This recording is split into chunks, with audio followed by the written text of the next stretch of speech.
Yo, what's good, my great sages? It's your host, Sage D Samurai here. Now here today to bring y'all a new What If. This being the What If movie to What If Naruto was Kurapika's reincarnation. Thank you to the person who recommended me this What If. I hope you, along with everyone else, enjoys. As today, we're going to find out what would happen if Kurapika's skills, memories, and abilities were transferred into the elemental nations, and more precisely, into the world of Naruto. As now, with that being said, let's get started.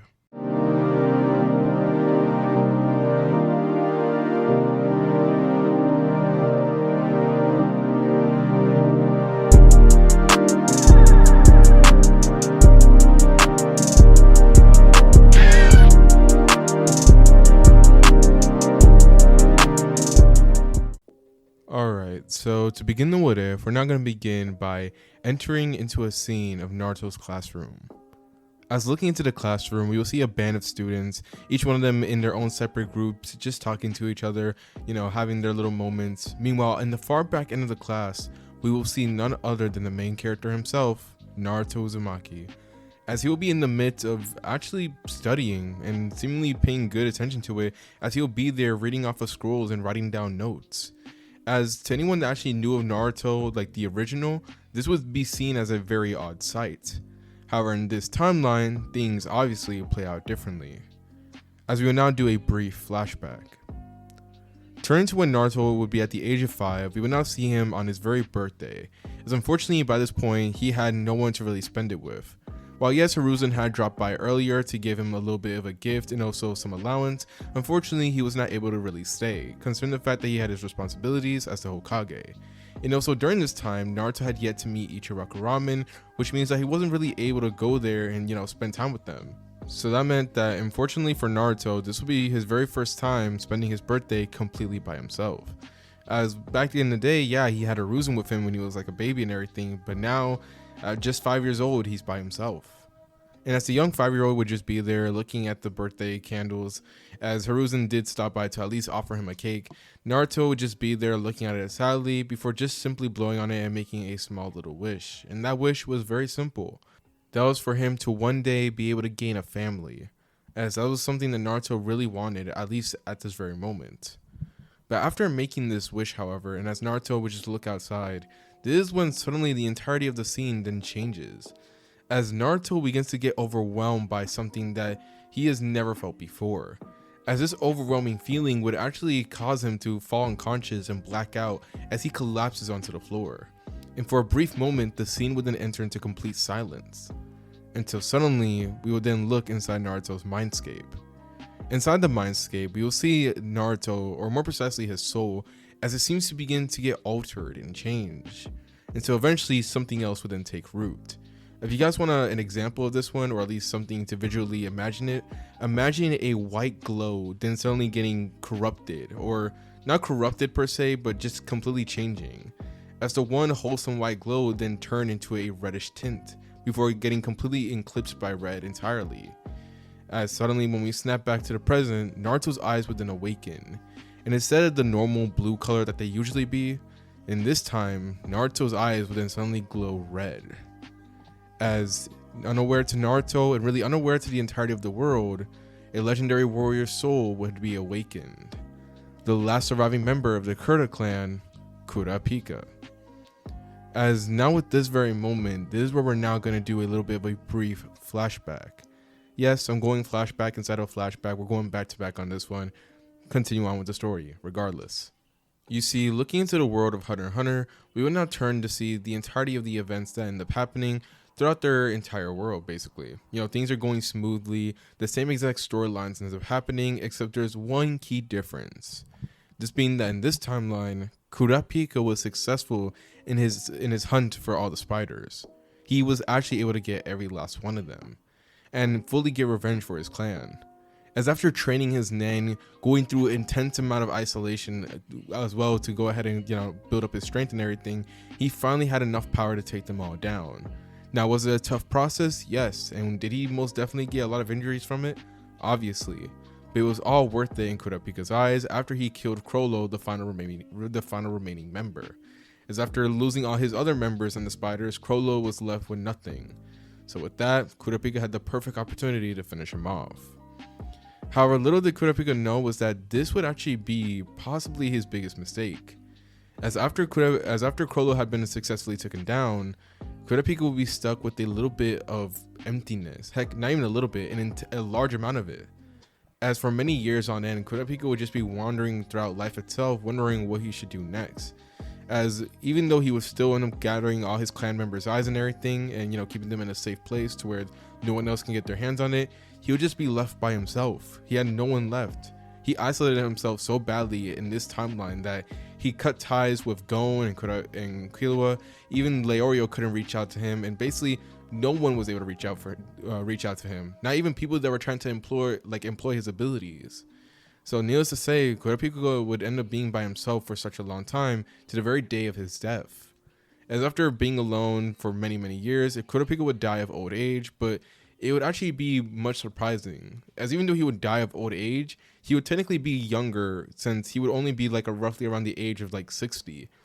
And the main reason why was because of the drawback of using the Scarlet Eyes and pushing his Nen abilities far beyond what they're supposed to be able to do.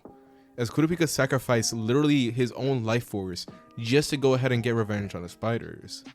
So needless to say, Kurapika had to suffer a very sad fate, and that also meant the extinction of the Kurta clan. Or at least it was supposed to, until now. As now with this whole explanation taken care of, this is where we're now going to turn back to the very moment, after Kurapika's soul was awakened. And turning to the very next few days after his awakening, Kurapika would be very much uncomfortable with the whole situation. Now, it didn't take a genius to deduce that he has gotten his old life back, or not an old life, but needless to say, he realized that he got reincarnated. But the thing is, he didn't want that. All right, sure, Kurapika had many regrets, but that didn't mean that he wants to go ahead and take someone else's life, especially the life of a small child. So throughout the earlier days when he was Naruto, he would try to find ways to get back the body, even going as so far to reawaken his Nen and trying to use it to go ahead and give back the body, which unfortunately doesn't work. However, there would be something very interesting. After Kurapika would surely activate his Nen and everything, he would also realize that he still had the Scarlet Eyes. As when he awakened, the Scarlet Eyes were there, but he wasn't able to see it. So this is where he begins to have a little bit of a theory, but it's only a theory, it's nothing too crazy. As he begins to theorize that the Scarlet Eyes itself, the ability, was not only linked to his bloodline, but also to his very soul, making him assume that maybe, just maybe, other Kurta clan survivors might be out there. Maybe there be more of them just, reincarnated and had their abilities dormant. But unfortunately, he wouldn't really get a chance to test that theory, as he would be just stuck being Naruto for now, and he would have really nothing else to do but just simply, grow up and try to survive. As after multiple days of just trying to give back the body and failing, Kurapika realized that he's gonna have to eventually just, continue on moving on like this, or else, it could be bad for not only him, but for Naruto's body itself. So with that, Kurapika then decided that throughout these years that would go by, that he would try training his new body up and learn as much as he can about this new world. As he would be doing this all at a very young age, as he would be slowly but surely growing up until the very point that he is now.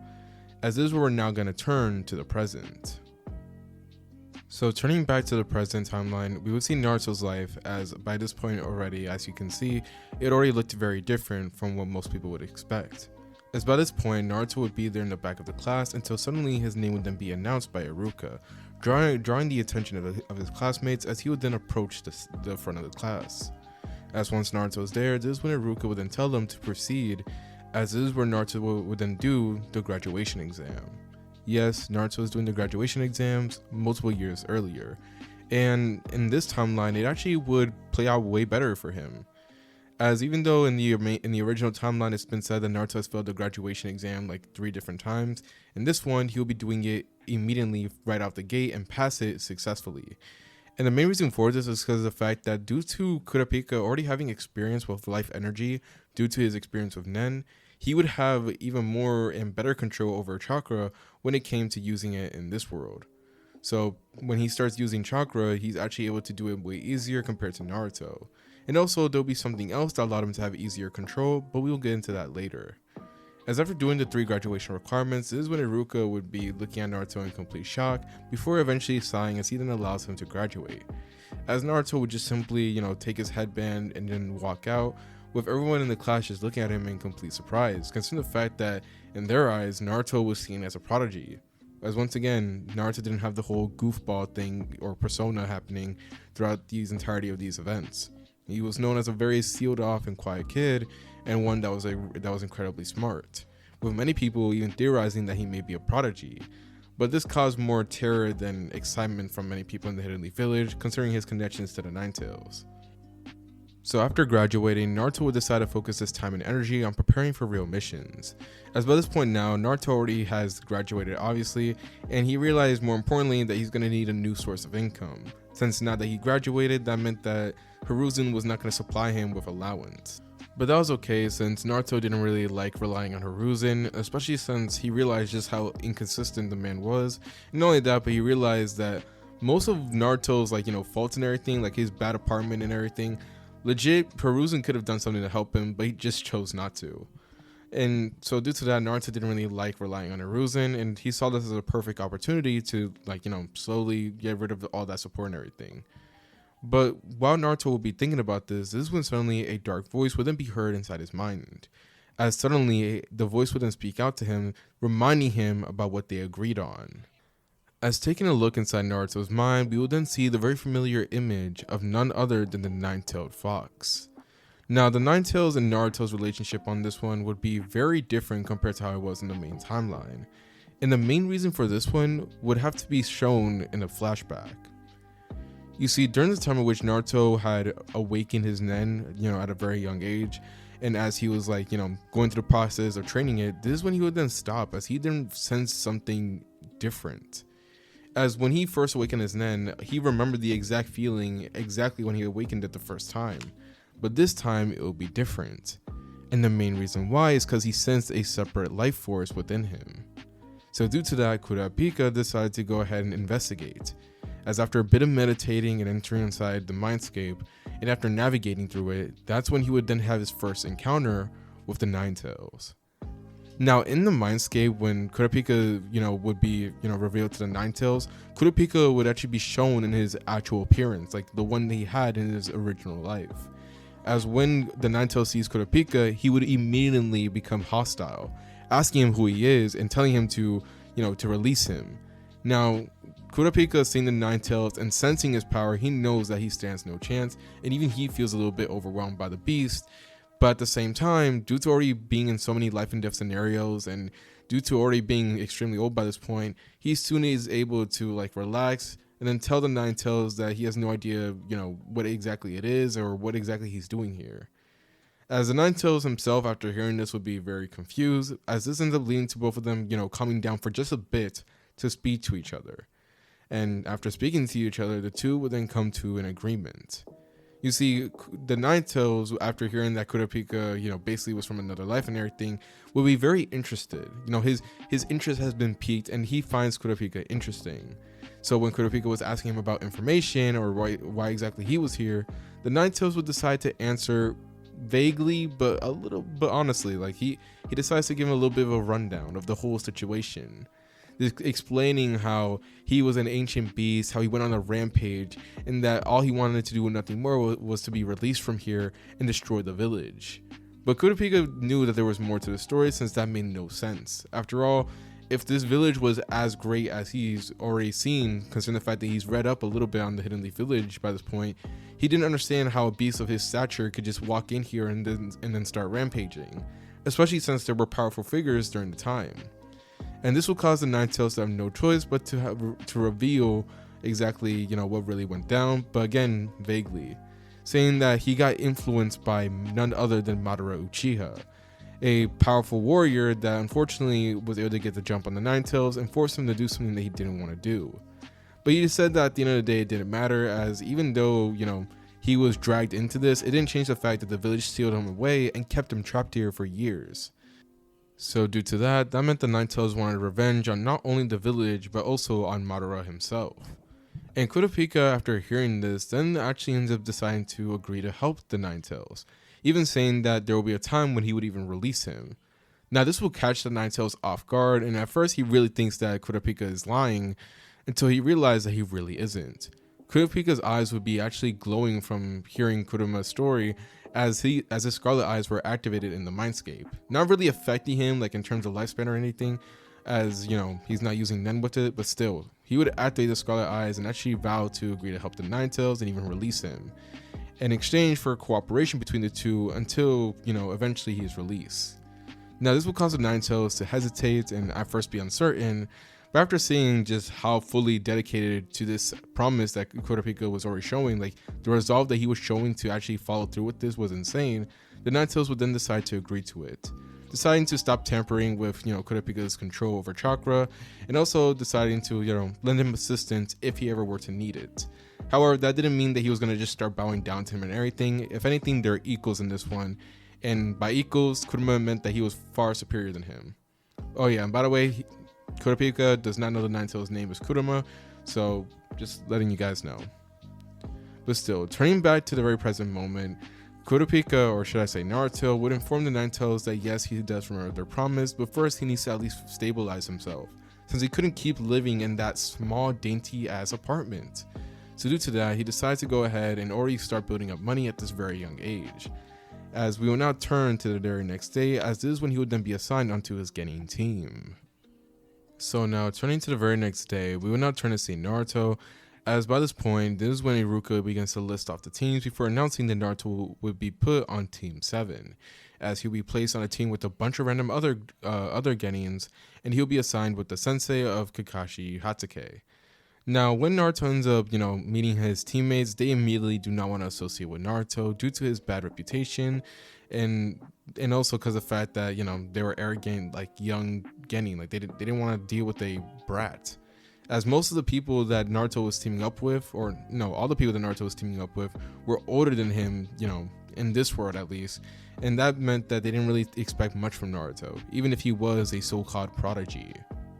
But regardless, after Naruto was assigned onto this team, this is when, after a few hours later, they will eventually meet Kakashi, who would tell them to give their introductions. The Genins do so, Naruto would do so, before he would then begin to explain the rules about the bell test, even announcing it as well.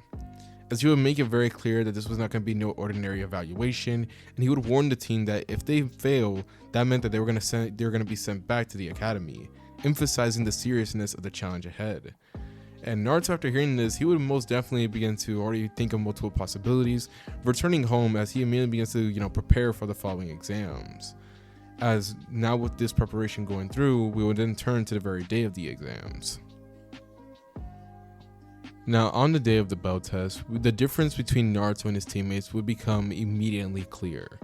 As right off the gate, as soon as Kakashi will be done explaining to them what they need to do and everything, and as he tells them to begin, Naruto will be forced to watch as his teammates struggle to work together and were easily deceived and defeated by Kakashi. Now, throughout the majority of the exam, Naruto would try working with them, try talking to them, but they didn't want to listen. They didn't want to associate themselves with him, and they just wanted nothing more but to prove themselves and beat Kakashi, which was obviously not going to happen. So this led to Naruto having no choice but to fight Kakashi on a 1v1, as we will now turn to the scene. A few moments after Naruto's teammates went down, Kakashi would just be there in the open field, still reading a book, until suddenly Naruto would then begin his approach. Now Kakashi would notice this immediately and smile beneath his mask, as he's happy to see Naruto not recklessly charging in, as after all, he expected way more from him. As Naruto was already thinking about what he planned to do, this is when Kakashi then decides to make his first move, hoping to scare his sensei's student. Vanishing in a blur, he would then appear behind Naruto, attempting to, spook him, only for him to be surprised. As Naruto reacted instantly, channeling chakra into his feet, just enough to leap backward as a kunai sliced through the space where, Kakashi's head would have been.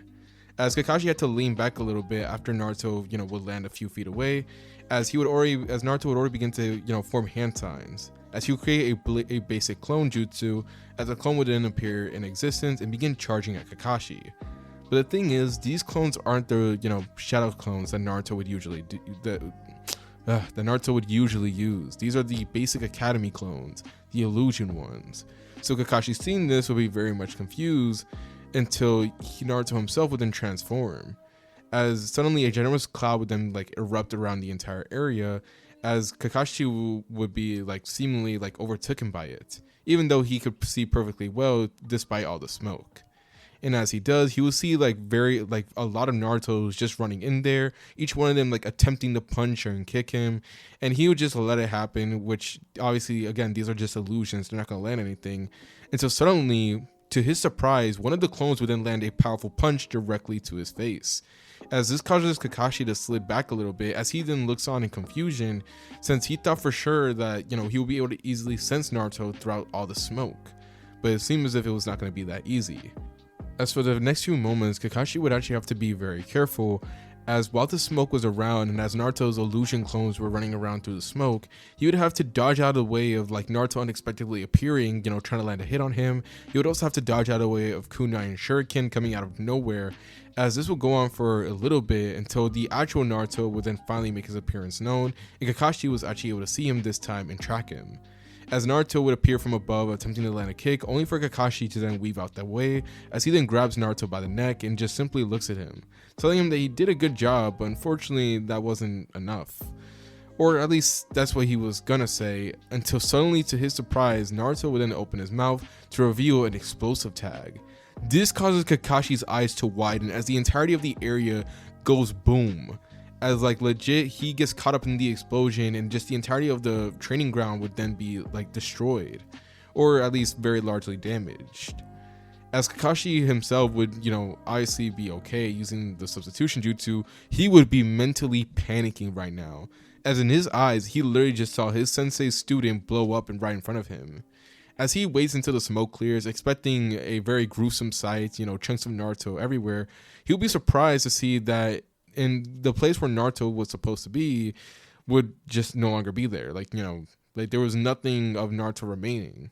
As he begins to think that he actually, like, you know, was just turned into complete particles, this is when, to Kakashi's surprise, suddenly from the ground below, a fist would then erupt, uppercutting him directly, like, you know, directly in the face.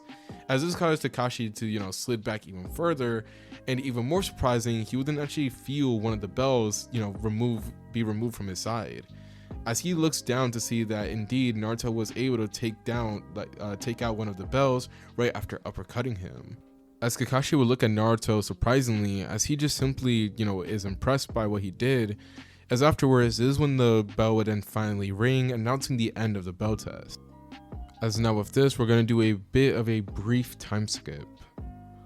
So now, turning to when like the entirety of the team was gathered into one place, we would now see them as Kakashi would be giving them all their evaluations, telling Naruto that he did good but was extremely reckless during the end with that explosion tag, as Kakashi was still wondering how he even survived or how he was able to substitute out of there quick enough. But regardless, he did end up telling Naruto that he did good, and he ends up telling his teammates that, you know, they didn't do good. As after like the test was over and everything, this is when Kakashi then decides to, you know, give them one last chance, you know, giving them the surprise test, as Naruto's teammates will be, you know, tied up against the logs while Naruto gets to eat. And Naruto, seeing this, he attempts to at least, you know, give his teammates some food, even freeing them, only to be surprised by how selfish they are, as they immediately, you know, begin cursing at him, as they begin to say that, oh, they're gonna get sent back to the academy and that Naruto is gonna get them kicked out for this. With Naruto himself being very confused, since he was literally helping them. And also, he knew the main reason why Kakashi did this, to see if they could work together. But these guys, like I said, they were just a bunch of random civilian Genins who didn't really know too much about the shinobi life, even though they were studying for it. So after showing, you know, being ungrateful and, you know, blaming Naruto for everything, this is when Kakashi would then finally arrive, sending them away back to the academy. Meanwhile, Naruto himself, he passed, due to him understanding the true purpose of the exam, and also because Kakashi really believed that Naruto's level of power was not that he was not going to be able to go back to the academy, and it was not going to be fair for the other students. So Naruto would be able to pass. However, due to the team failing, that meant that Naruto would be forced to start off as a reserved Genin. Although one interesting thing to note, or two interesting things to note during this time, is that when Naruto and Kakashi separate from each other, both of them will be mentally thinking about the other, as both fighters realized that throughout the entire exchange, the other was holding back. Kakashi realized that Naruto, throughout those times when he couldn't sense him at all or get a read on him, if Naruto was an actual enemy shinobi, and if Kakashi was really like so vulnerable like that, Naruto could have actually technically killed him. Like he could have actually killed him when he got the chance, since especially after that first hit, like Kakashi was fully not expecting it. And mind you, Kakashi had the Sharingan covered, so that meant that he couldn't really sense everything to the best of his abilities. Meanwhile, for Naruto, he'll be wondering if he could have won against Kakashi if he went all out, as throughout the entirety of the exams, it would then be revealed that Naruto had only solely been using chakra. He had not been using his Nen abilities whatsoever, not even tapping into the Scarlet Eyes. As while these thoughts begin to swim in both fighters' minds, this is where we're now going to do a large time skip. So now, turning to the next passing years of his shinobi career, we will see Naruto as throughout this path, he would remain far away from canon timeline. As rather than staying on a single permanent team, he would move from squad to squad, gaining experience wherever he was needed. Each assignment exposed him to different types of fighting styles, leadership approaches, and mission conditions. As this constant rotation forced Naruto to adapt quickly, sharpening both his instincts and his judgment. Over time, this varied experiences helped him grow stronger, not just in raw power, but in control, strategy, and awareness. As even though Kurapika is a very well-balanced and good fighter from the world of Hunter x Hunter, in the world of Naruto is completely different, especially with, all the things that people are pulling off here. But besides that, that was not the only thing. As Naruto would continue to develop, his capabilities steadily surpassed that of the standard Genin, as he would reach a point where he could successfully complete solo missions, relying on his own preparation and discipline, and honestly his own abilities, which, just to let you know, most of the village doesn't know, and not even most, all the village doesn't know Naruto's capabilities, like everything he can do. Alright, Hiruzen knows what Naruto is able to do, but that's only like chakra based. He has no idea about Nen, and he has no idea the far greater power that Naruto holds. But still, besides that, Naruto, whenever he would go on solo missions, he would actually be able to accomplish them by himself, but only on certain low rank missions. All right, if he begins going too crazy in this world, then that might draw some suspicion. As Naruto was able to catch up on a couple of things, mostly a certain someone looking over him. And no, I don't mean just Hiruzen. I'm talking about Danzo. As throughout Naruto's time throughout the years, he would actually have very small but subtle encounters with Danzo's Anbu, as he would meet them, sometimes whenever he's out on a mission, as he'll pretend to be enemy shinobis that are trying to ambush him, which he's able to take care of. And he would do this quick enough to the point where they're not able to report back to to Danzo. So that meant that Danzo was never able to gain more intel about Naruto's ability other than the surface level ones like Hiruzen. But regardless of that though, turning back to actually Naruto himself, Naruto would just continue his, development throughout this time. And whenever he does, finish going on these different low rank missions by himself, he would even be participating in B to A rank missions too, with the condition that he has to be accompanied by a Jonin or at least a squad of Chunin, since even those missions were pretty dangerous. As facing all these real dangers and high pressure situations, all these would just simply help Naruto develop more and have him get a better foundation of the world itself that he's in. As slowly but surely with each mission, Naruto would slowly prove himself to be not only, just a simple promising prospect of a shinobi, but someone who was actually a reliable one of the Hidden Leaf Village. As this period of growth would continue until the very present moment, as now at 12 years old, Naruto would have already passed the tuning exams the year prior, earning his promotion through, using his abilities like his skill, composure, leadership, and basically being able to, pass all the trials of the tuning exams very easily. As he'll be not only that, but he would basically be known as the top tuning out of the rest of the group that was participating. So this obviously caused Naruto to gain a large amount of attention, some good, some bad. It didn't really matter to him, as at the end of the day, Naruto became a capable shinobi, standing on his own and trusted with responsibility well beyond his age.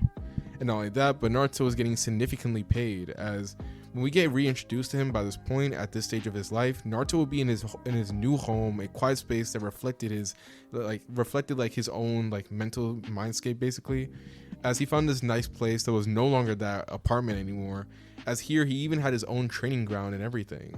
As he trained alone, focusing intently, as He would use like the Scarlet Eyes along with chakra, as he would be in the midst of practicing something, pushing his abilities without wasting any energy. But while he was doing this though, this is when suddenly this calmness would be interrupted, as an Anbu would then arrive right at Naruto's house, knocking on the door, with Naruto eventually opening it, as a message would arrive for Naruto as the Hokage was summoning him. Now, without any hesitation, he would gather chakra and then soon vanish, using the body flickering as he, passes through the village relatively easily before finally arriving at Hiruzen's office. Now, Hiruzen would study him carefully, noting the confidence in his posture and the focus in his eyes, as this is when he would then explain the situation plainly. Team 7 had been assigned to a mission to the Land of the Waves, but the difficulty of the mission had proved to be far greater than originally expected. The team required a medium backup, someone capable of adapting quickly and supporting them under these dangerous conditions. So for that reason, Hiruzen had chosen Naruto.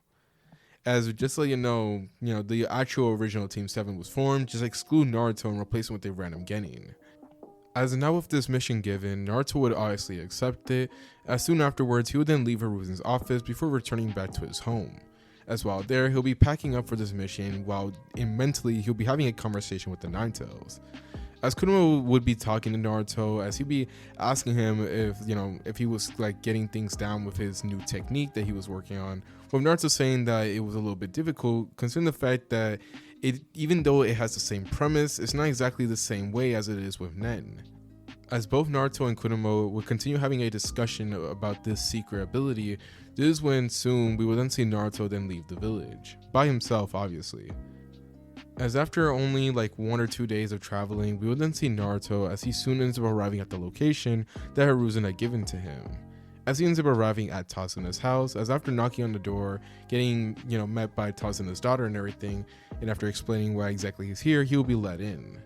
As now that he was let in, this is where Naruto would then be introduced to the members of Team 7. And needless to say, this doesn't exactly go, as intended. As soon as Naruto would enter into the room and, meet everyone that was there, first of all, the shinobis would be immediately hesitant around him. Sasuke especially would be unnerved by Naruto, asking him who he is, until Kakashi would then speak up.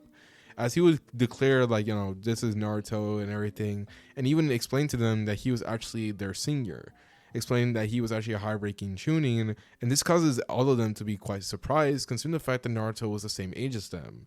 And this also causes Sasuke to feel immediately dislike towards Naruto, as he would stare at him with the same tick-off scowl on his face. But regardless of that, Naruto would give his introductions, as once he does so, this is when, after helping out Kakashi with recovering, and after being informed about the whole situation, this is where Naruto would then be asked by Kakashi to help train his students, in preparation until he recovers. To which Naruto would accept this, considering the fact that he was getting paid for this, as afterwards, this is when he would then, bring all of Team 7 outside in order to help them with their training. As usually by this point, I would go into a time skip, but unfortunately, it doesn't really start off all too well. As during this very first day, as Naruto would try to help, Kakashi's students and train them, Sasuke would be already showing signs of his rebellious attitude towards him, as he begins to act as if he was better than Naruto, even going so far as to question his judgment, even though Naruto is a higher ranking official in this entire situation. But regardless, this is when Naruto then decides to just simply challenge him, so that way he can prove his skills. So that way Sasuke would be more compliant, and that way he doesn't have to deal with his whining. And he would even make a bet to where the loser would have to listen to the winner. And Sasuke, hearing this, would agree immediately. As we now turn to the scene. Turning to the scene, we will now see Sasuke as he ends up accepting Naruto's challenge without any hesitation.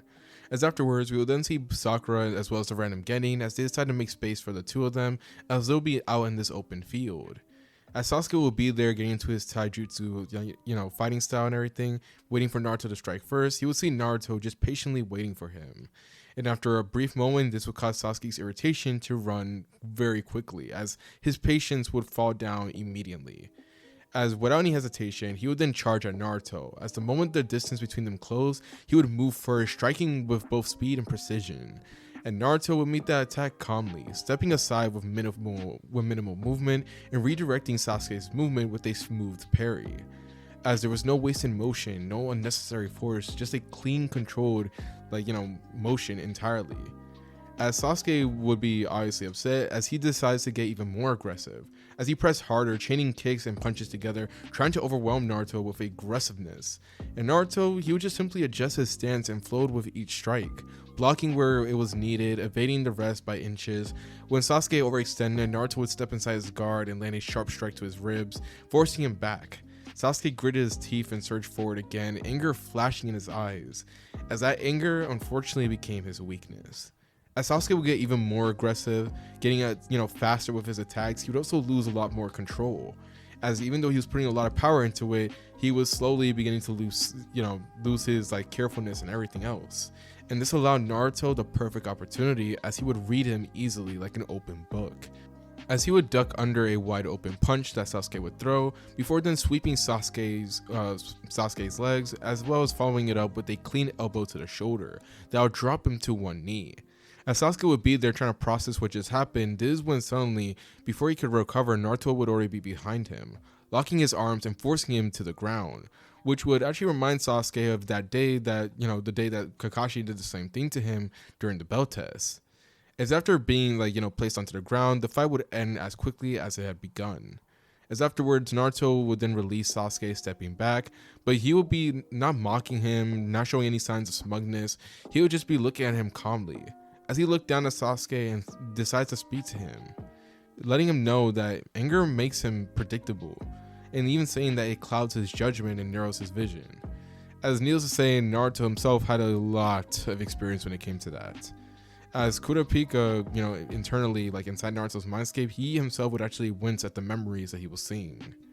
Meanwhile, Sasuke himself, he would say nothing as he just simply stood, but the words stayed with him, as he would be silently reflecting on everything that was said with a thoughtful expression, which would cause Naruto to send him a small smile before then turning to the rest of Sasuke's teammates, who were looking at him in complete shock, especially Sakura, since in her mind, Sasuke was untouchable by anyone in their age range. So the fact that Naruto was able to beat him so easily just completely baffled her. But regardless of that, now with these events taken care of, this is where we're now going to be able to do a time skip. So now flashing forward to a whole week going by after Naruto's arrival and after he begins training the team, we will now see Team 7 once again, as by this point now Kakashi would be recovered, and by this point the team will be heading off to the bridge to finally settle the fight between Zabuza and Haku, which Naruto and Kakashi had revealed to the squad that yes, indeed he was alive. And after getting there to the bridge, this is where we're going to see obviously Zabuza and Haku waiting for them, but in this timeline there will be a little bit of an addition to that. This being none other than the Demon Brothers, the ones that Sasuke took out in the original timeline, but in this timeline, he didn't do so. And not only that, but there was actually 3 Demon Brothers instead of just 2. So that meant that every last one of them had their own fights. Each one of the members of Team 7 had their own opponents, with Kakashi facing off against Zabuza, and the rest of Team 7 just facing off against the 3 Demon Brothers. Meanwhile, Naruto himself would get to face off against Haku. As we will now enter the scene. Turning to both Haku and Naruto, we will see them on the bridge as each one of the group has separated from the others, meaning that Zabuza and Kakashi were already in the midst of combat, and Team 7 were already facing off against the Demon Brothers, leaving both Haku and Naruto in an ISO. Now, as both of them would stare down at each other, they would both give each other a respectable nod, basically acknowledging the other as, the fighter here, before they would then both get into a fighting stance, as for a brief moment no one moved, until Haku would then decide to strike first. Moving first and vanishing so fast that most people wouldn't be able to track him, he would dart towards Naruto, with Naruto responding instantly, leaving behind a shadow clone that leapt into the path that Haku had taken, forcing him to adjust mid-air. And as the clone would launch a kunai, Haku would be able to twist out the way, avoiding it, and decide to retaliate with a rapid strike that would hit Naruto if he hadn't reinforced his body at the last moment using chakra. Now the impact barely left a dent on him, but it still pushed him back several feet, as a reminder that Haku was not to be underestimated. And Naruto, he would actually grin at this, saying not bad, before he would then summon out a bunch of other clones. And as he does, Naruto would already begin preparing for his next attack, as he begins to decide to use his wind nature that yes, he has unlocked during this time, as he ends up using his wind nature to actually infuse wind into his kick, as he would end up vanishing while the rest of the clones decide to distract Haku, allowing for Naruto to land a powerful kick directly into Haku's torso, causing him to be sent flying. Now Haku would obviously feel the attack and actually wince, but still nonetheless he's able to recover from it, as before both him and Naruto would then circle each other, then decide to clash once again. As it will be nonetheless but a needless back and forth between the two of them, each one of them exchanging blows, as Naruto will be able to keep up with Haku in terms of speed. And while Haku would respect Naruto for this, even acknowledging him, this is where he would then decide to end it much earlier, considering the fact that he still needed to help Zabuza. So with that, Haku then decides to resort to using his Kikki-Genkai. And immediately, the results of him using it would show, as Haku for a temporary amount of time would actually begin to overwhelm Naruto with his speed, as even though Naruto was boosting himself with chakra, it wouldn't be enough to keep up with Haku. Now yes, Naruto was more durable of course, because he was like reinforcing his body with chakra, but it didn't seem to be enough. And for a small moment, Haku truly believed he could actually finish him off, until suddenly the tide of the entire fight would then change. It's after another brief collision, which Naruto would get another cut on his cheek from Haku.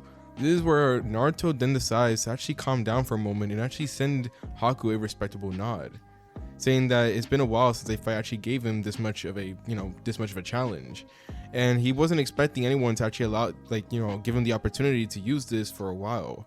But seeing as Haku was the one to push him this far, he decided to give him the honor to be the perfect test subject for what he was going to do next. As Haku would look at him confused, until suddenly his eyes would then grow wide, as Naruto's eyes then shifted from the normal blue to that of a scarlet red, as Naruto would use the scarlet eyes, and immediately after doing so, we will see the tide of the fight then change. As the moment that Naruto's eyes glowed with the faint scarlet light, the air around him seemed to shift. Haku himself sensed it, and immediately a change in speed, precision, and presence had immediately entered into the battlefield. As without so much as being able to react, Haku would then be punched in the face, as Naruto just seemed to have disappeared. As before Haku can even get the chance to recover, Naruto would then appear, right where he was thrown to, basically. He punched Naruto, he got punched by Naruto and got sent to one direction, then Naruto appeared in the direction that he sent him to, as it will be a constant back and forth. As Haku would just be getting sent all over the place, and Naruto would just keep knocking him back, similar to how Rock Lee would do Gaara in the Chunin exams. He would do that, but in a much lesser scale. As Haku himself would try to recover using the crystal ice mirrors to dodge out of the way of Naruto's attacks, and even to find an opening so that way he can go ahead and take him down. But unfortunately, no matter what he did, it didn't seem to work. As when he tried to get a sneak attack on Naruto by surprising him, Naruto would be able to sense him. Whenever he would try to land a hit on Naruto, it wouldn't work. And overall, this continuous spiral would just continue on until eventually it would then reach the breaking point. As turning to the final moments of the fight, we will see Haku himself, as by this point now he was getting exhausted. Using the crystal ice mirrors for this long wasn't exactly something he was attuned to, considering the fact that it was meant for an instant kill, since after all he was moving so fast that most shinobis couldn't react to it. But yet here was a kid who could counter him perfectly, as Naruto would look at him calmly, thanking him once again for the fight before now finally deciding to finish it. With Haku seeing Naruto preparing his final attack, deciding to do the same as he enters inside his crystal ice mirrors for the final time. As Haku then prepares to charge at Naruto, this is when to his surprise, he will then see a faint buildup, as something that was both red as well as white would then begin to appear in front of Naruto, as it would be like 3 swirling balls exactly. And when Haku sees them, he can sense the intense amount of heat coming from them, as mentally he'll be wondering what exactly it is, until Naruto would then say the name of this new jutsu: Scorch Release, Scorching Fire Strike. Naruto would say this as immediately these orbs of fire would then immediately get sent directly towards Haku's crystal ice mirrors, and right then and there they will hit the crystal ice mirrors, and immediately every last one of them would then immediately melt, as Haku himself would be forced out of his crystal ice mirrors and get hit with the intense amount of heat, which would be overwhelming for his body to handle. As without being able to lift up a hand sign or do anything about it, Haku would fall into unconsciousness due to overheating. As in that very moment, it became clear what the Scarlet Eyes had granted Naruto, as not only did they provide perfect chakra control for him, but also allowed him to move and react with flawless precision, but they also gave him the access to all chakra natures, even the rare and unique ones.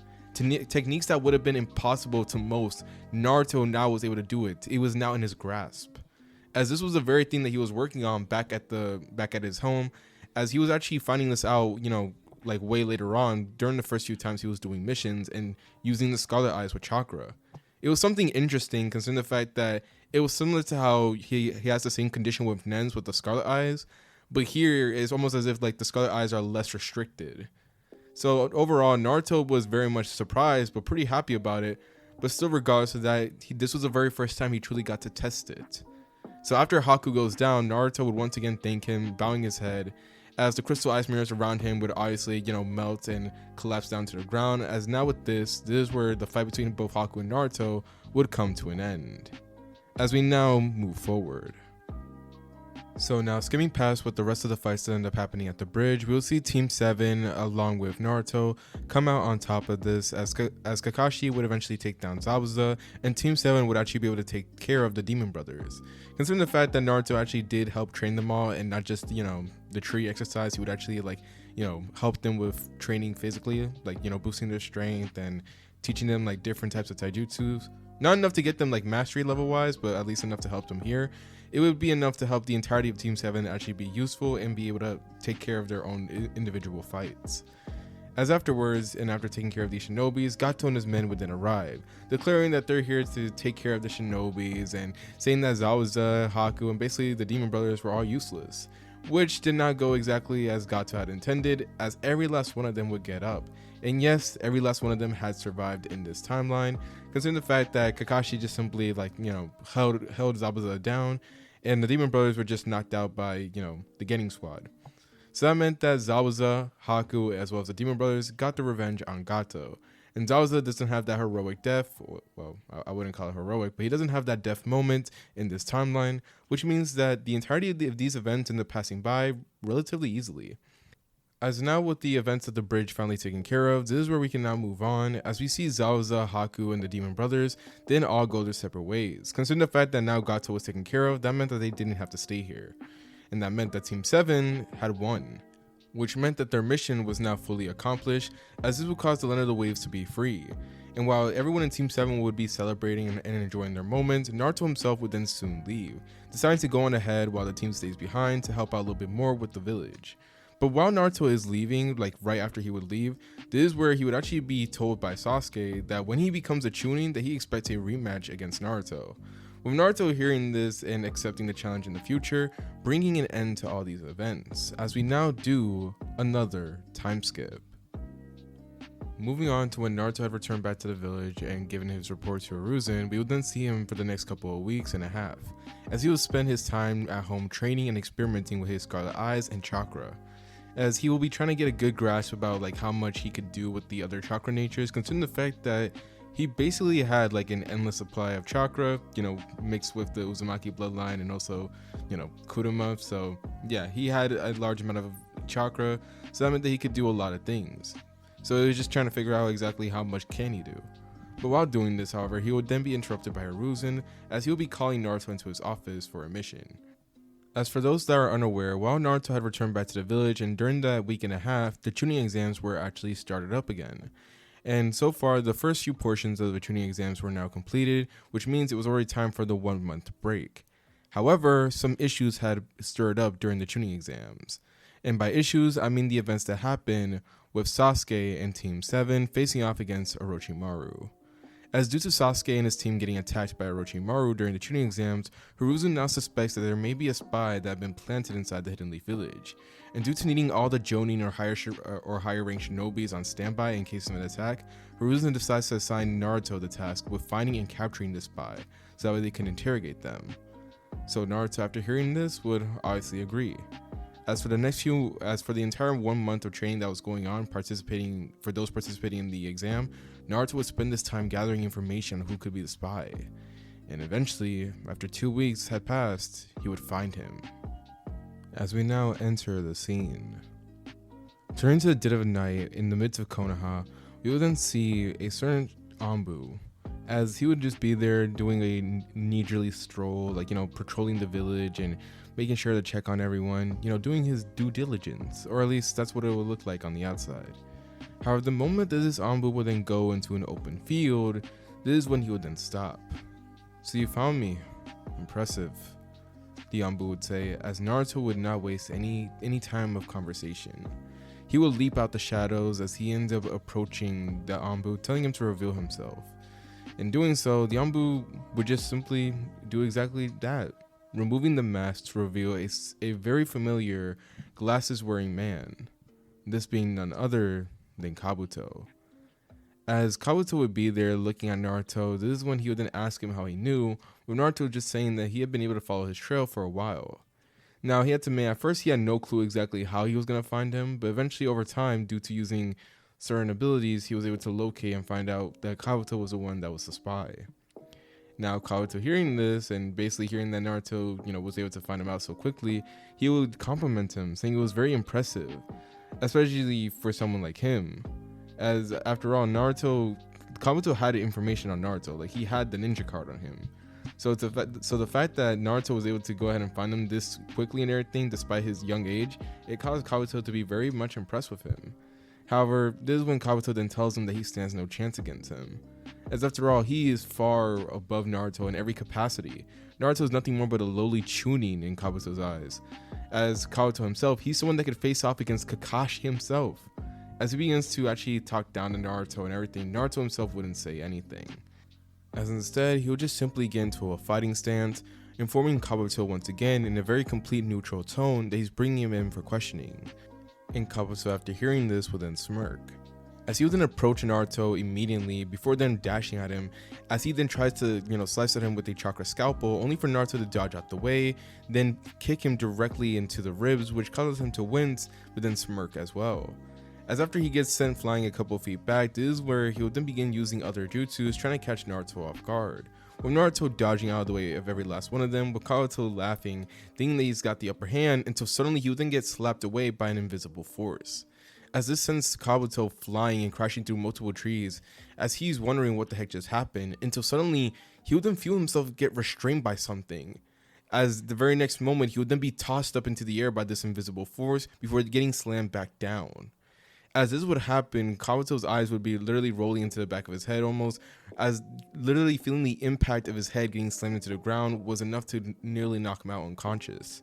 And this was not the only thing that was happening, as for the next couple of moments, Kabuto could do nothing. He was fully restrained, as for some weird reason, no matter what he tried to do, even when he reinforced his body with chakra, he just couldn't break out whatever was holding him.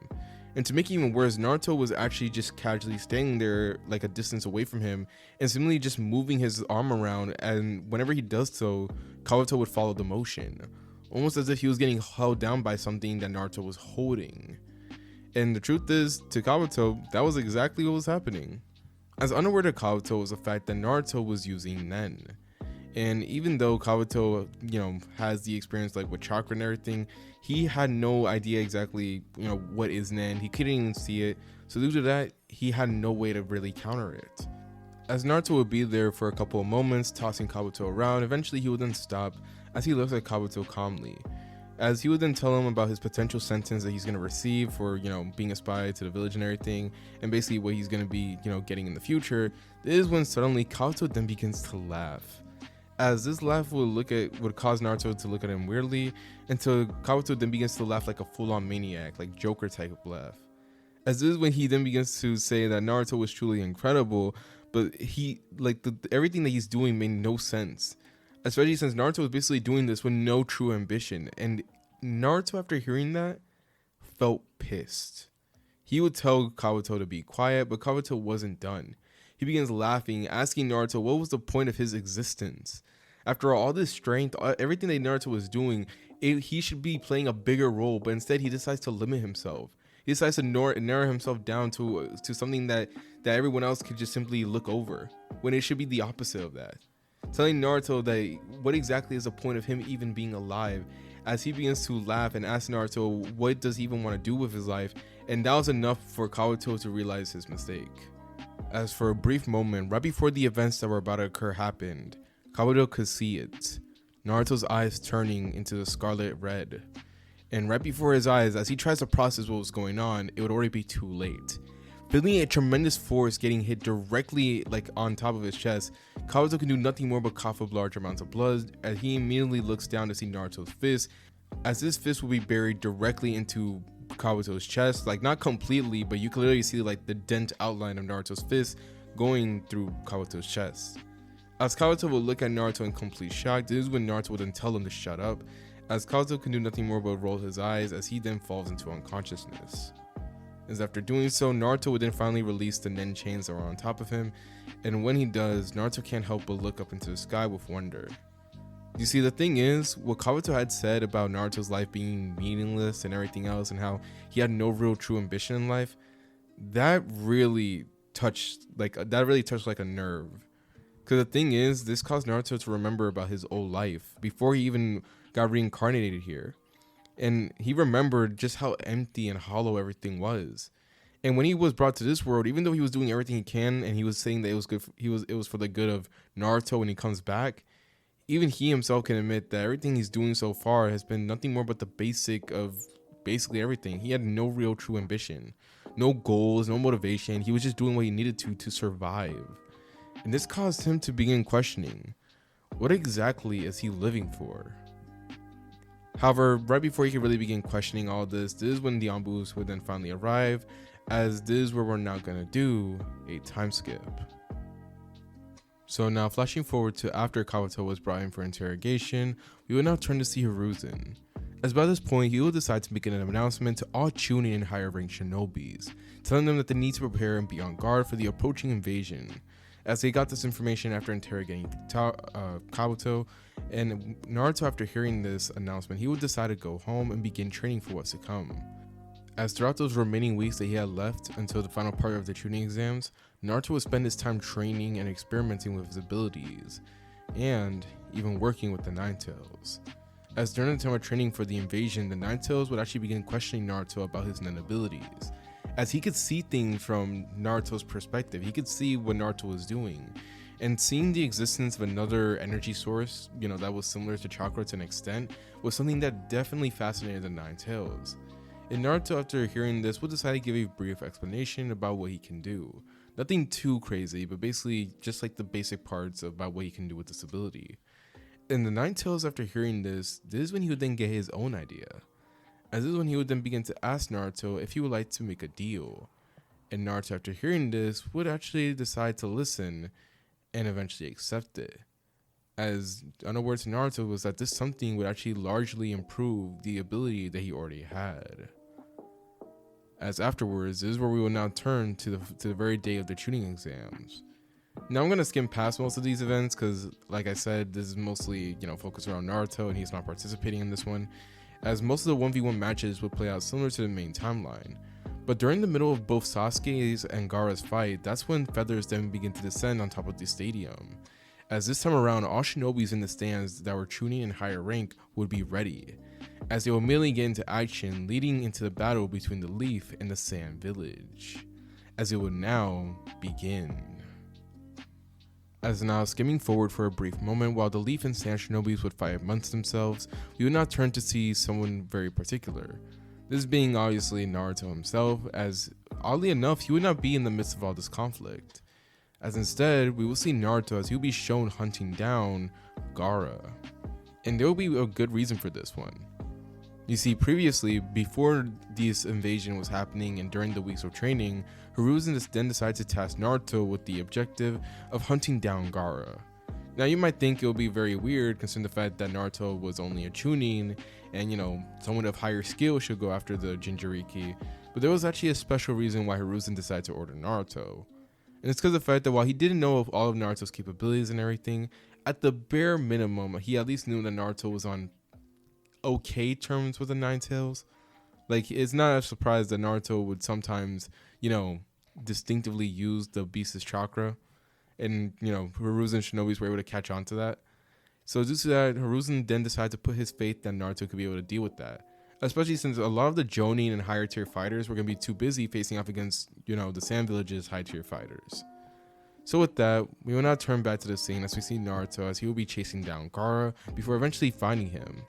As just like in the main timeline, Sasuke would also hunt down Gaara and eventually fight him, only to fail horribly.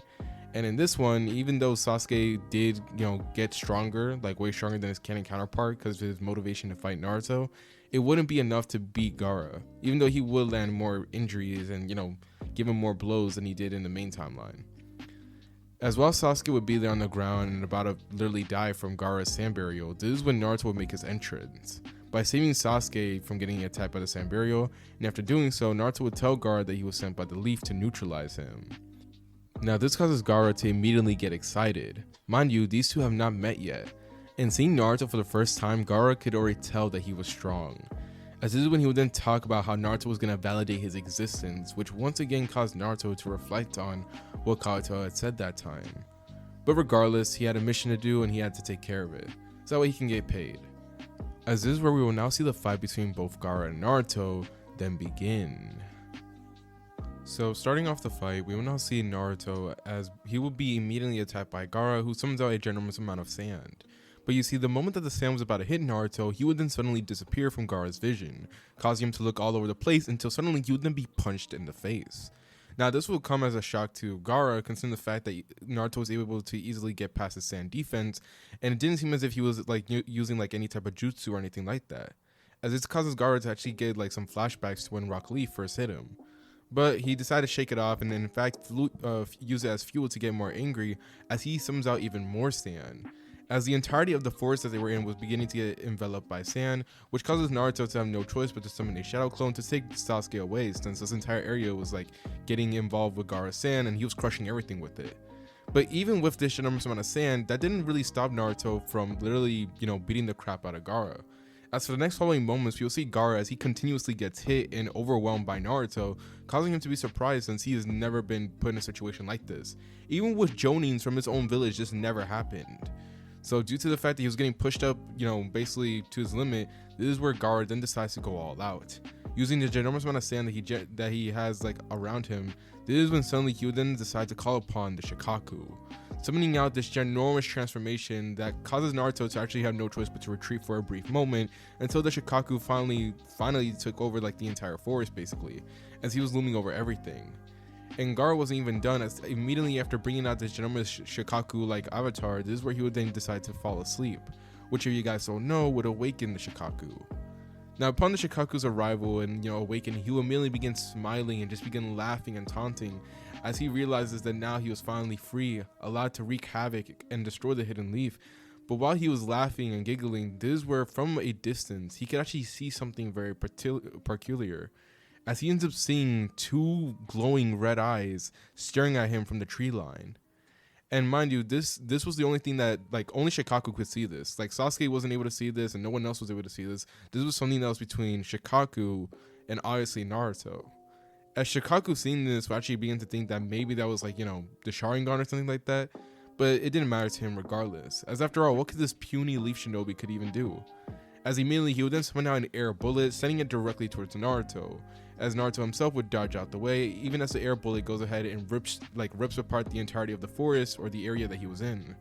But Naruto, after seeing the attack, and after dodging it, this is where he would then decide to up his game, as he ends up actually letting know the Shikaku that he has made a formal agreement and saying that he decides that he's going to make good on it now. And Shikaku, after hearing this, then ends up laughing, as he then begins to manipulate sand even more, as each one of them begins to like every last one bit of sand that was in the area begins to rush at Naruto, trying to crush him. And Naruto himself, he'll be forced to avoid it.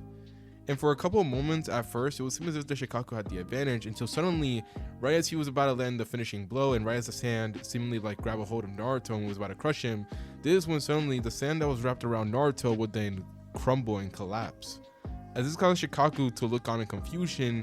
And this is when he would then notice something else. He couldn't move. He tries, but he literally can't, as if something was restricting him. And Shikaku, while he'll be looking down wondering what was going on, this is when to his surprise he would then see it, a faint outline of what seemed to be chains. Now Shikaku would be wondering what the heck was going on here, but from a distance you could see it. Naruto himself would be there, as he would be casually, pointing his hand directly towards Shikaku. And if you could actually look closely from Naruto's perspective, you would see it.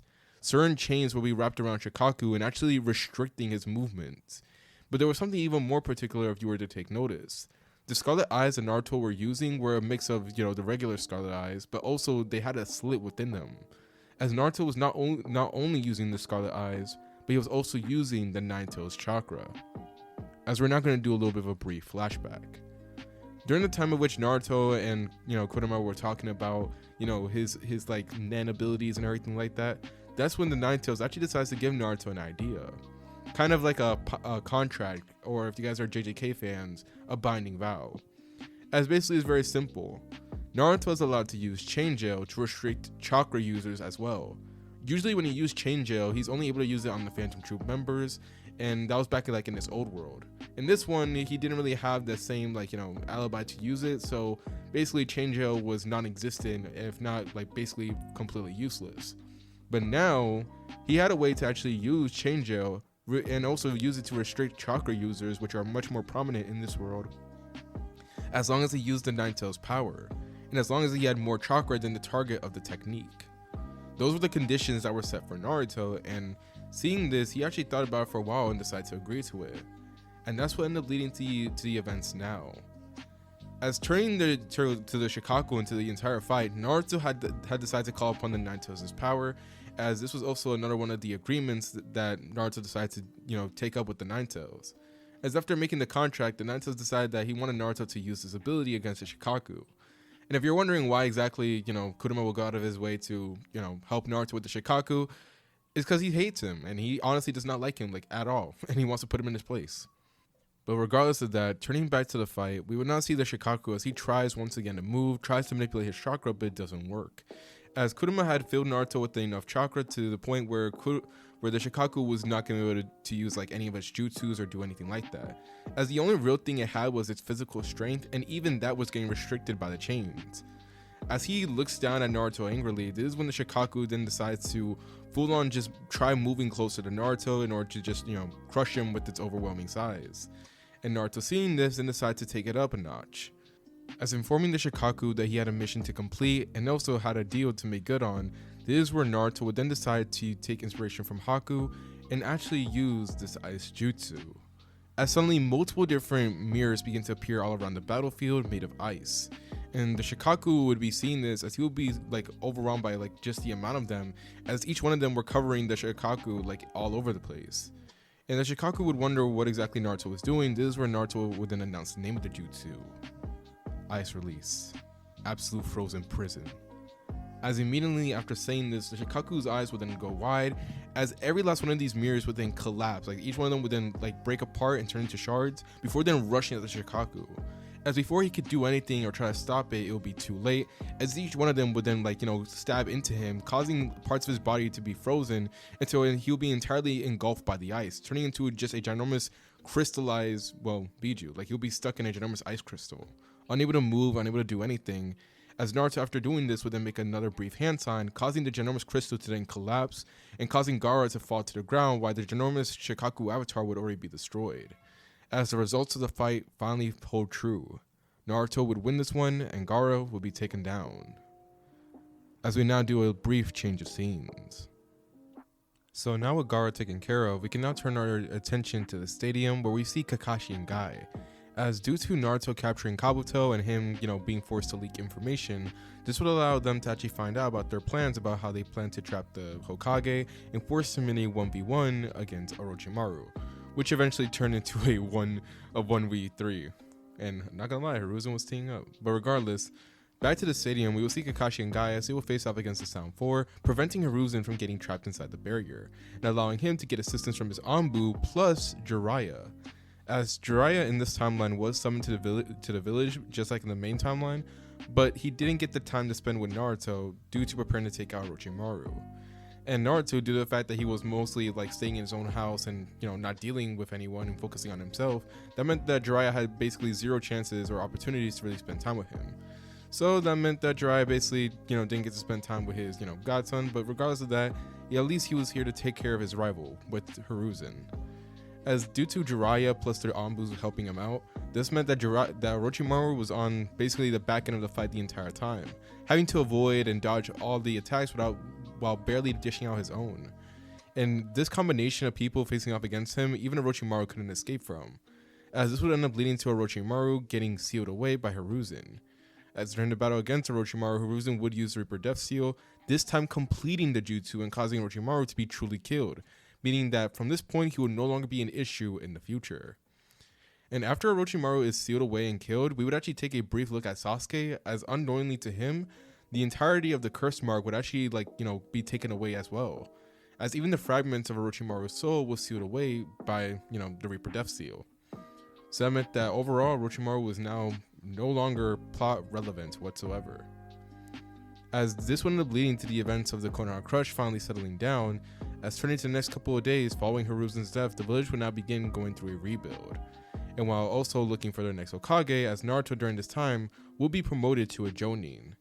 Due to the fact that he actually took care of Gaara, and considering the fact that he played a crucial role for everything, to turn out as good as it did, Naruto would most definitely deserve that promotion. And even better, it would be the fact that he would now be assigned onto a new mission, to accompany Jiraiya, the Toad Sage, in order to find their next Hokage. As now with this is where we're now going to do a time skip. Following the events of the Konoha Crush, we would now see Naruto and Jiraiya as they would begin their search for a Tsunade. Now during this time, Jiraiya would try to attempt to connect with Naruto, mostly through training, but unfortunately it didn't quite work out like he expected.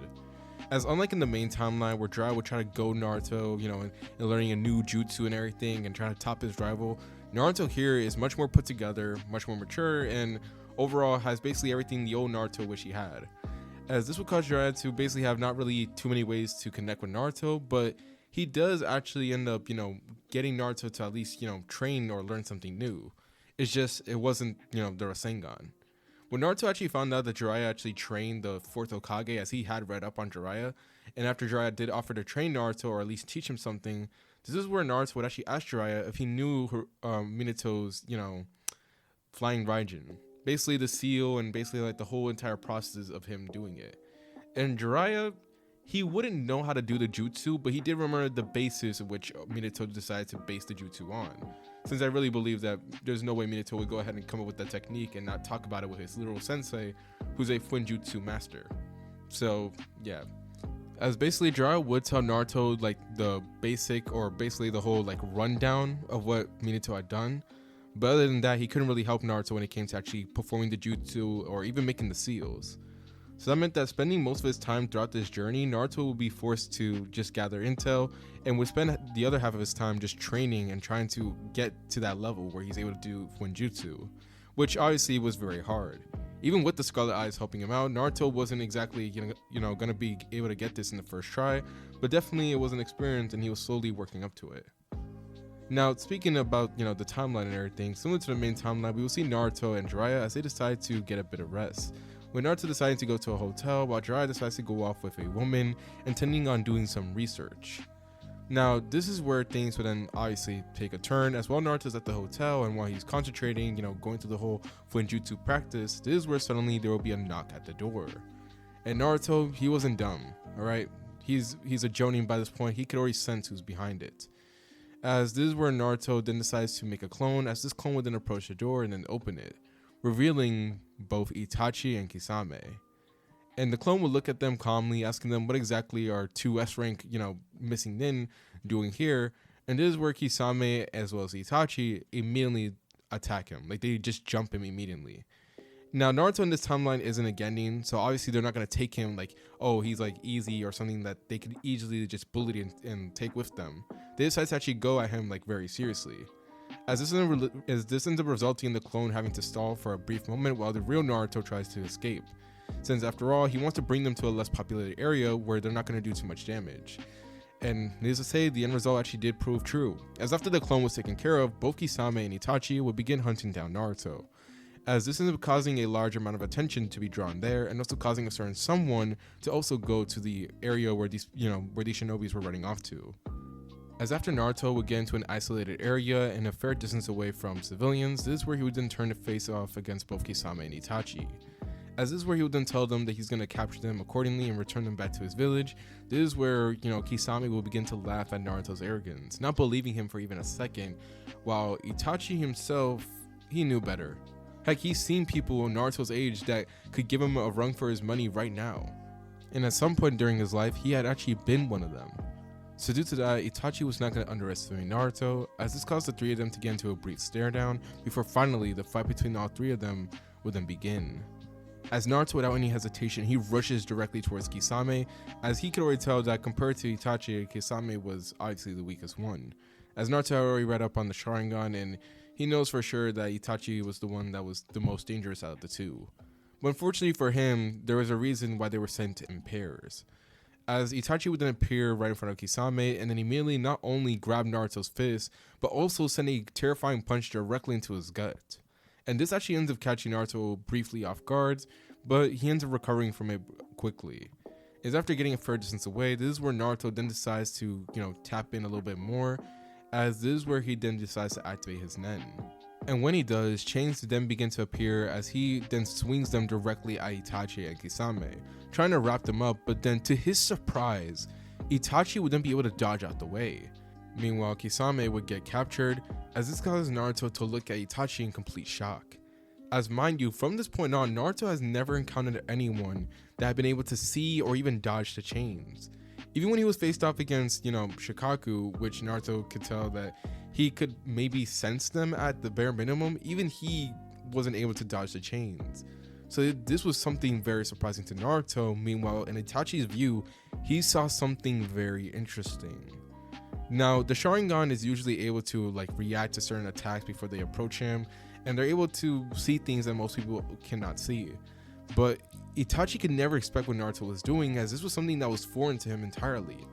As all he saw in his Sharingan eyes were this weird wave of energy just releasing from him, and these certain constructs that appear to be chains appearing around Naruto's hands. As these chains just seemingly were about to hit him, causing him to have no choice but to dodge. As to Itachi's eyes, he could see Nen using the Sharingan, and this was something that caused both him and Naruto to be surprised, as neither of the two knew exactly what they were dealing with.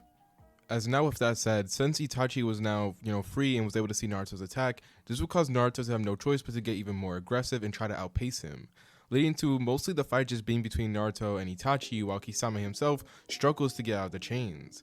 As he can't see exactly what Naruto had done, but he could feel the restraint and he can't exactly move properly.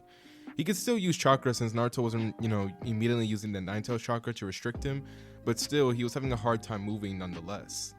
As Naruto will continuously, face off against Itachi, trying to wrap him up in chains and at least trying to, capture him, Itachi himself would be taking note of this interesting ability and just wondering what exactly he was dealing with.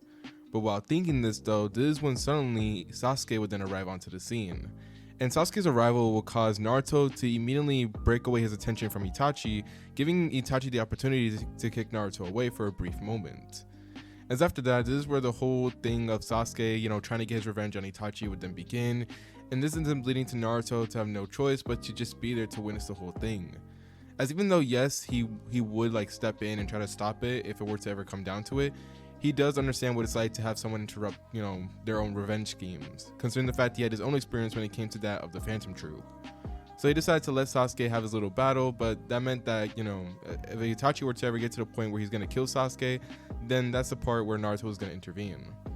But nonetheless, Sasuke's arrival actually did cause something, and that was the fact that it allowed Itachi to form up a plan to get away. As after humiliating and bullying Sasuke, he doesn't put him in the Infinite Tsukuyomi in this one. Instead, what he does next is surprising. As suddenly, after taking down Sasuke, this is where both him and Kisame would then suddenly erupt into crows, causing Naruto's eyes to then go wide. As he literally sees Kisame then escape from his chains, causing him to realize that both Itachi as well as Kisame got away. And this causes him to feel very much annoyed, but he had to go treat Sasuke first. As this is where we're now going to do a very brief time skip. So now flashing forward to a couple of moments later, we will now turn to see Naruto once again, as by this point now he would already be finished giving his report to Jiraiya. As the Toad Sage would be there, taking note of everything and also congratulating Naruto for surviving the encounter, since Jiraiya thought for sure he would be taken down. And Naruto, after hearing this, just sent him a blank look, but regardless of that, they still had a mission to complete. And if you're wondering about what happened to Sasuke, Sasuke will be taken away by Guy, considering the fact that he was way too injured during the fight against Itachi, and due to that he needed to get some certain treatment. And not only that, but Sasuke left the village without permission, so he had no choice but to get punished for that. But regardless, Guy would take Sasuke away, and this would lead to both Naruto and Jiraiya continuing on with their mission. As after a couple more days of traveling, eventually we will then see them as they'll find Tsunade, as she'll be at a bar or a restaurant, as they end up entering inside there to see her talking to Shizune. Now this whole interaction between these four would go very differently compared to the main timeline, As upon his arrival there, Jiraiya would try, doing his regular teasing and flirting with Tsunade, which she would just tell him that he's a pervert and she doesn't want to hear it. But after a while, just like joking around and bantering, eventually Jiraiya would get serious, letting her know that the village is looking for a new Hokage and that she was voted to be the next one. And Tsunade, after hearing this, would decline immediately. And Naruto would show no care for it. In this reality, Naruto, or should I say Kurapika, has no aspirations for becoming Hokage, and really no aspirations at all other than surviving. So to him, hearing her insult the Hokage and doing all that, it doesn't rile them up at all. However, what does end up happening though is after Jiraiya, begins to, argue and complain that she should be the one to be Hokage, this is where Jiraiya then has an idea. As this is when he then says that maybe she's just not caught up for it, as he's basically trying to, tackle on her pride, which causes Tsunade to get annoyed, as this caused the two of them to get even more of an argument, until Jiraiya then decides to do something wild, as he decides to toss the challenge onto Naruto.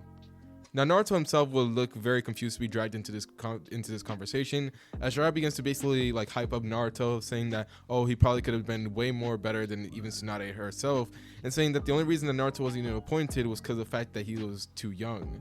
And once again, Tsunade getting played by Jiraiya due to the fact that she was drunk and that he was literally tackling on her pride. This causes her to then issue a challenge to Naruto himself. So basically Naruto was dragged into this not because he wanted to, because Jiraiya egged it on. But still, regardless, this still ends up leading to Naruto and Tsunade getting into a fight in which she ends up making a bet with him. Basically, if he ends up winning, she returns back to the village and becomes Hokage. However, if she ends up winning, then Naruto and Jiraiya have to cough up all their money and give it to her, and after that, they can no longer complain to her. Now, hearing this, Naruto would be, very confused as to why he was dragged in here in the first place, but he decides to agree to it. And after talking over to Jiraiya, the main reason why Jiraiya decided to do this was because of the fact that he knew that thanks to Tsunade being drunk and due to the fact that, mind you, Tsunade is like heavily nerfed by this point. She hasn't been in a fight in a long time. She still has the whole fear of blood thing. Overall, this is not the Tsunade that we would eventually know and later on, like in Shippuden. So due to that, Jiraiya felt very confident that Naruto would be able to beat her and actually be able to, help her out of that mindset and get her back to the village. Now, Naruto himself didn't really, care too much about this whole bet or anything like that, but he had a mission to do, so he was going to complete it. So after everything was settled down, after they go outside, this is where we will then see both Naruto and Tsunade then face off against each other. With Tsunade feeling very arrogant by now, as once again, I remind you, she's drunk, as she ends up declaring that she's going to beat Naruto with only one finger. And Jiraiya hearing this, he would actually be laughing mentally, considering the fact that he knows for sure that she doesn't know that Naruto is a Jonin. Because mind you, Naruto is still only 12 years old. As after a while, both of them just being in a brief stare down, this is where Naruto would then decide to move. And to Tsunade, she would just see Naruto just running towards her in regular speeds, as she begins to mentally crack jokes about it, saying that Naruto is still way too early to even think about landing a hit on her. However, that opinion then quickly changes after Naruto then seemingly disappears. As right as she was about to slam her finger onto the ground, this is where, to her surprise, she has to literally dodge out of a punch that was aimed directly towards her stomach, as she has to leap back a bit, causing her to be surprised before finally she then decides to get on guard, now decided to take this a little bit more seriously, as Naruto begins to move at high speeds. For a brief moment, Tsunade begins to feel a little bit overwhelmed on this one, as she has to continuously block attacks while, mind you, she was still in a drunken state. As this causes her to have enough of this, as she even tries punching Naruto this time, no longer using her finger, to which Naruto himself just easily ends up dodging out the way. As for the next couple of moments, we will see Naruto and Tsunade as they'll get into a brief back and forth, with Tsunade having to keep track of Naruto's speed while also being, intoxicated, like she was still drunk, as she'll be forced to, be able to keep up with all this while rusty, drunk, and everything. And unfortunately, due to Naruto being a Jonin in this timeline and due to him being way more skilled, I really don't see how Tsunade was going to win this one unless she snapped out of it quickly. So due to that, after a while of just avoiding Naruto's blows, deflecting it, and throwing some lobby punches here and there, eventually Tsunade would lose, as Naruto would move at such speeds that even she couldn't react to, as he ends up landing a nasty kick directly into her gut, sending her flying and crashing through one of the buildings. And this will cause Naruto to mentally realize that he's gonna have to pay for it, but regardless, he at least was able to finish off the challenge and was able to do exactly what he was supposed to do in the first place, this being to bring Tsunade back to the village to become Hokage. As Tsunade, now realizing that she had actually lost the fight and once again realized that her terrible luck was against her, this causes her to then, realize once again that she's gonna have to become Hokage. As afterwards, she then sighs as she then tells, Jiraiya bitterly that he knew that this was gonna happen, with Jiraiya not saying anything at all, just letting the moment set in.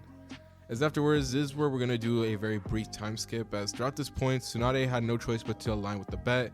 That meant that she has to pack all her stuff and get ready to leave. But while doing so, and while they stay a couple of days there waiting for Tsunade to pack up, as well as Shizune, this is where something very interesting would happen, as Naruto and Tsunade actually end up kind of befriending one another. And the main reason why is because of the fact that during one of the moments while they were staying there at the area, she would actually get a chance to talk to Naruto, and when she does, Naruto would actually give her a little bit of a brief speech when it comes to moving on. As Naruto, even though he was talking to Tsunade, he would actually also unintentionally say it to himself as well. As throughout this entire journey, while Naruto has been training and gathering intel, he had also been reflecting on his, life.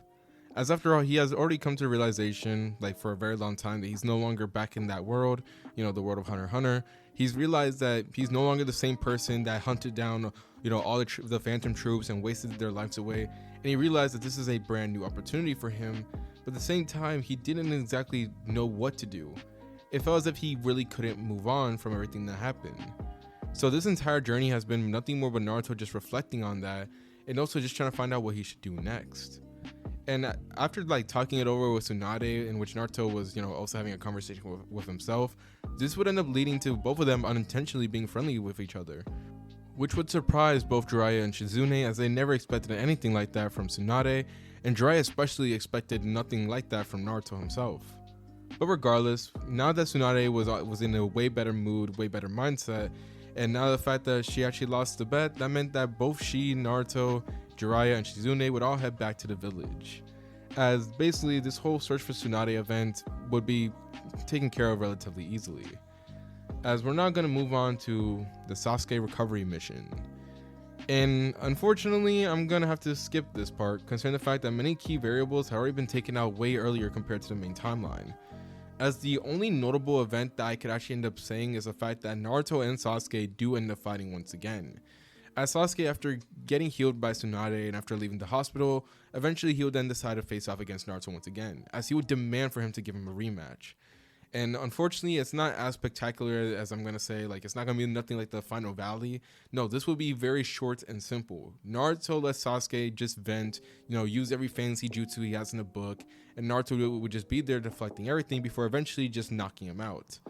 As this caused Sasuke to really begin questioning about what exactly has he been doing with his life, what he's been doing here in this village, and even questioning Naruto on how did he get that strong, what was his motivation, what was the reason for all that. And Naruto, after hearing Sasuke ask this, he would then pause for a brief moment. As for, in Naruto's eyes, he would actually replace Sasuke with a younger version of himself. As Kurapika, mentally, him seeing that younger version of himself, he actually briefly reflected on what would he have told himself back then. What would he have changed? What would he have told him to not go down the path that he did? And after a brief moment of thinking of it, that's when Kurapika, or should I say Naruto, then finally decides to speak up, as he gives Sasuke advice that he wished his younger self had taken, or he wished someone had told his younger self. As basically he tells Sasuke that he shouldn't be so hung up on revenge, and that basically if he is gonna get revenge, at least have something in the backup, at least have a backup plan to know what you're gonna do with your life. As the thing is, Kurapika had thrown away his entire life just to get revenge on, the Phantom Troop. And legit afterwards, he had no plan, he had nothing to follow through afterwards, and after that he just spent the rest of his life basically wilting away, literally fading away into the background as no one even remembers him. He lost connections, he lost friends, he lost family, and to make it even worse, his very own clan died off with him. And the way the clan ended was not pretty, at all. So Kurapika not wanting Sasuke to be in that situation and not wanting him to go down the same route would just tell him to basically live his life, try to find more reasons to it, and overall not to be so hung up on revenge, telling him that he should live his life and enjoy it for as long as he can, and he shouldn't let anyone else, especially old rivalries or something as petty as revenge, to get in the way of that. As Sasuke hearing this would actually take it in in consideration, As the thing is, the difference between like, Naruto giving him advice and Kakashi giving him advice is that Naruto was closer to Sasuke's age, and from what Sasuke has seen so far, Naruto is the one that connects with him the closest. As Sasuke has yet to actually seen like, Kakashi showing the suffering or really showing any signs that he could relate to Sasuke, even though Kakashi, could very much relate to Sasuke. As by the end of this discussion, as Naruto gives Sasuke a sad yet sympathetic smile, this is where we would then see him head off, as this basically ends up concluding the rest of this arc. Like, there's no threat, Orochimaru is already taken care of, the Sound 4 is already taken care of, his base of operations has already been raided, there is really nothing else to do in this arc. As due to this, we're not able to move past all of this and move on to, the moment where Naruto gets informed of the 2.5 years worth of training. As basically Jiraiya does talk to Naruto about, getting trained and, leaving the village to train for the Akatsuki. But the only difference here in this timeline that I will make is the fact that Tsunade, she allows this, but Naruto, he's not leaving the village, alright? And there is multiple reasons why, but I'm just going to give you the most important ones. A, the village is still going through a rebuild after the attack with Orochimaru. And B, Naruto is a Jonin. He has responsibilities. Back then, Naruto was a genin. He didn't have too many responsibilities. He just went out, did stuff, and other than that, he didn't do too much. All right, if he was not with his team, he didn't do much. But now Naruto's a Jonin. He has like his own shinobi career, and not only that, but while the village is at its weakest, they're gonna need all their strongest shinobis on deck. So due to that, Naruto is gonna be staying. But he will still be able to get the training that he needs. He will just be here at the village protecting it, and also being able to go on missions to support the village. So due to all this is where we're now going to maneuver to the 2.5 year time skip. So now flashing forward to 2.5 years later, following Naruto's time of training, we will now turn to see him once again. By this point now, Naruto has fully made a complete reputation for himself as possibly one of, if not the most dangerous shinobi in the Elemental Nations. Due to the fact of his combination of abilities, which consisted of, his chains, the jutsus that he could learn, because of the fact that he can learn every single elemental nature, and also, let's not forget this, he is literally the nine-tailed Jinchuriki. Naruto would very easily climb to the top of the most powerful shinobis in the Elemental Nations, and even throughout history. As needless to say, Naruto was such a powerful shinobi by this point and had such a reputation for him that legit he would have the very same thing that people gave Minato, which was flee on sight, as Naruto was that dangerous. As throughout this entire time, Naruto had grown in reputation, taken on dozens of missions, each one completing them in high and very efficient timing, and while doing this, he would also be funding the village and also just helping it rebuild. As all this made Naruto's, overall status and how he looked at, by the villagers to completely flip upside down. As many people were still fearful of him, scared of the fox and everything, but now people loved him. They adored him to the point where people even began worshiping him, basically, to the point where some of them even wanted him to become the next Hokage, which Naruto in this timeline very much did not want. As legit, Naruto had done all this just for the simple fact that, well, he just could, and he was literally just living his life. That was literally the whole point. He didn't do this for attention or for fame. He just did it because, he was making money and he just wanted to live. But you see, throughout this entire time as Naruto would do this, that didn't mean that he just continued on going down the same route, where he just continuously gained power and had nothing else, other than that. As now learning from his old mistakes, Naruto actually did begin building up connections. This being shown with his connections with Tsunade, Shizune, Jiraiya, Kakashi and even Sasuke. As Naruto and Sasuke actually had much more of a, friendly bond compared to the main timeline by this point, as Sasuke did not leave the village, and not only that, but since Naruto has shown to be quite relatable and someone who gives pretty good advice, Sasuke would oftentimes turn to him, as the two of them would actually have a much more brotherly relationship compared to how, canon Naruto and Sasuke's relationship was. I'm sorry, but, hunting down a guy and, the guy trying to end your life multiple times, I'm sorry, I don't really think you can call that guy a friend, but that's just me though. Sorry, getting sidetracked here though. Naruto in this timeline, due to all these connections and everything, he was actually feeling a lot happier. He was actually enjoying the sensation of living life, as for once after so long, he finally felt as if he was going down the right path, as everything was finally falling into place. However, that didn't mean that everything was going easy for Naruto. As you see, due to Naruto's growing power and reputation, that obviously meant that more power-hungry people were going after him, and that also included the Akatsuki. And speaking of the Akatsuki, throughout this time, they have very much lost a large amount of power. As throughout the years that have gone by, Naruto had made sure to completely put a stop to many of their operations and plans. This was leading to the Akatsuki to grow much more tireless as they decide to send out, do little sneak attempts at Naruto, trying to assassinate him, or even full on just sending members. However, this turned out to be a very bad move, as every single time they would try to do something, Naruto would shut it down, and anything that they would try to do in retaliation, it would just go badly for them. As already by this point, Naruto had taken care of at least 2 members of the Akatsuki, this being both Sasori and Deidara. Yes, I know I go ahead and take them out every single time when I make these, what ifs, but come on, y'all. They were not that difficult, especially for this version of Naruto. It was not that difficult. In fact, I'm surprised Sasori lasted as long as he did. But regardless of that though, Naruto had been able to do significant damage to the Akatsuki, limiting them entirely, as there was nothing they could really do other than the fact that they tried getting the other tail beast, but even then, due to how limited amount of power they had left, they weren't even able to do that.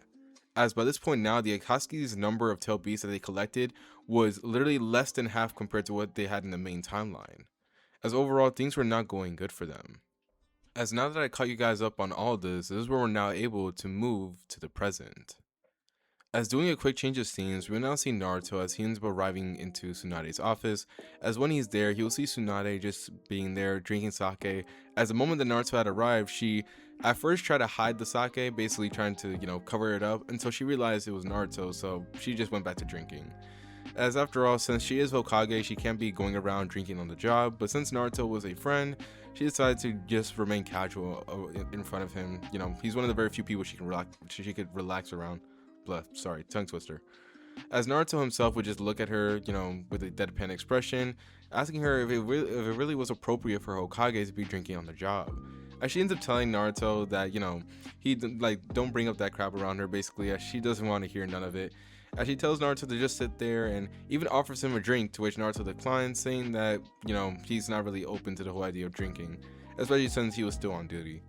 Now Tsunade just shrugs, as the two of them would have a moment of conversation until Jiraiya would also intervene as well, as he would open through the window, entering inside the office, going through his whole usual spick about, talking about his latest research attempt and how it ended in failure, only for Tsunade to then throw Kuna at him, telling him that, it was well deserved for him to fail.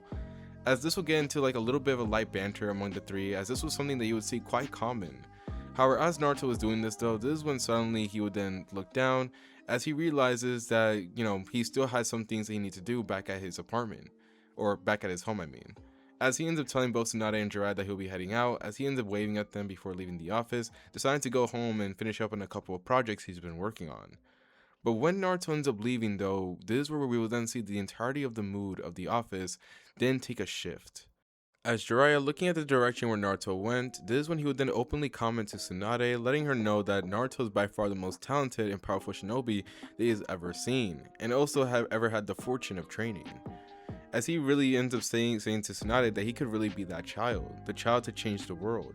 And Tsunade, hearing this, would just shrug, obviously knowing the whole spiel that Jiraiya was going to go on, until suddenly she would then pause as she sees him not going on the whole rant of Naruto being the destined child and the one that changed the world. As she looks at Jiraiya confused, as he ends up looking at her with a sort of a smile with undertone, basically. He'll be looking at her smiling, but there'll be a hidden intention behind it. As with narrowed eyes, she would ask Jiraiya what exactly is he thinking, saying that if it's something perverted, that she's just gonna knock him, through the office, only for Jiraiya to then chuckle and just shake his head. As this is when he openly then tells Tsunade that he has potential information about where the leader of the Akatsuki may be, as this could be a perfect opportunity to give Naruto another edge over them. And Tsunade, hearing this, would then pause for a moment before telling Jiraiya that it isn't worth the risk, as she tells him that she sees no point in it, especially considering the fact of how strong Naruto is. Naruto is more than strong enough to deal with the Akatsuki in Tsunade's opinion, so she didn't really see the need for Jiraiya to take any risks like this. But Jiraiya himself, due to the fact that, he really did want to make up a lot to Naruto, considering he wasn't there for him for majority of his life, And even though he did had 2.5 years to be there with Naruto and to talk and to bond with him, he still wanted to go ahead and contribute a little bit more to his godson, basically. As in a way, this was basically Jiraiya's way of just like atoning for not being there for Naruto and also showing his support to him. As even though he knows that there's very much a high risk of of him going out there to get that information and not coming back, he still wanted to take the chance. As he tells Tsunade that if he could even give Naruto just even a slight boost and increase in his chance to take on the Akatsuki, or at least help him get an advantage over them, then he would gladly do it. As this caused Tsunade to actually begin looking down, telling Jiraiya that he was a damn fool. To which Jiraiya just ends up chuckling, telling her that, I mean, she knew that for a very long time now, especially back when they were younger, as she ends up chuckling, remembering those times. As unfortunately, if you guys don't know where I'm going with this, I'm gonna make it very simple. Jiraiya ends up leaving the village after Tsunade gives him the permission to go ahead and, check out that source of information. And this ends up inevitably leading to Jiraiya taking on the Akatsuki, or more precisely, I mean Pain and Konan. And even though in this timeline, Jiraiya will put up a much better fight compared to the main timeline, even able to take out more of the Pains and even able to push the original Pain to actually use the Shinra Sensei, this is where, unfortunately, Jiraiya the Toad Sage would have to, unfortunately pass away. As even though he put up a good fight, it unfortunately wasn't enough to deal with the power of the Rinnegan. But fortunately, he was able to do what he set out to do in the first place, and this being to get information on the leader of the Akatsuki, figuring out his abilities and being able to send it back to Tsunade and Naruto. As we will now turn to the very moment where Naruto figures this out, or finds out about this. As turning to Naruto at the moment, we will see him now currently in the midst of talking with Sasuke, as the two of them will be like just chilling at Ichiraku Ramen, enjoying a meal while discussing about their latest improvements. As Sasuke will be talking to Naruto about something that Kakashi had taught him, which was basically a variation of the Chidori that he was working on, and something that he believes could blow Naruto away if he were to ever see it. And Naruto hearing this would just chuckle, saying that that's pretty interesting, as this is where he then tells Sasuke that one day they need to spar again, with Sasuke obviously being very down for this, because in fact he wants to see how much he's improved.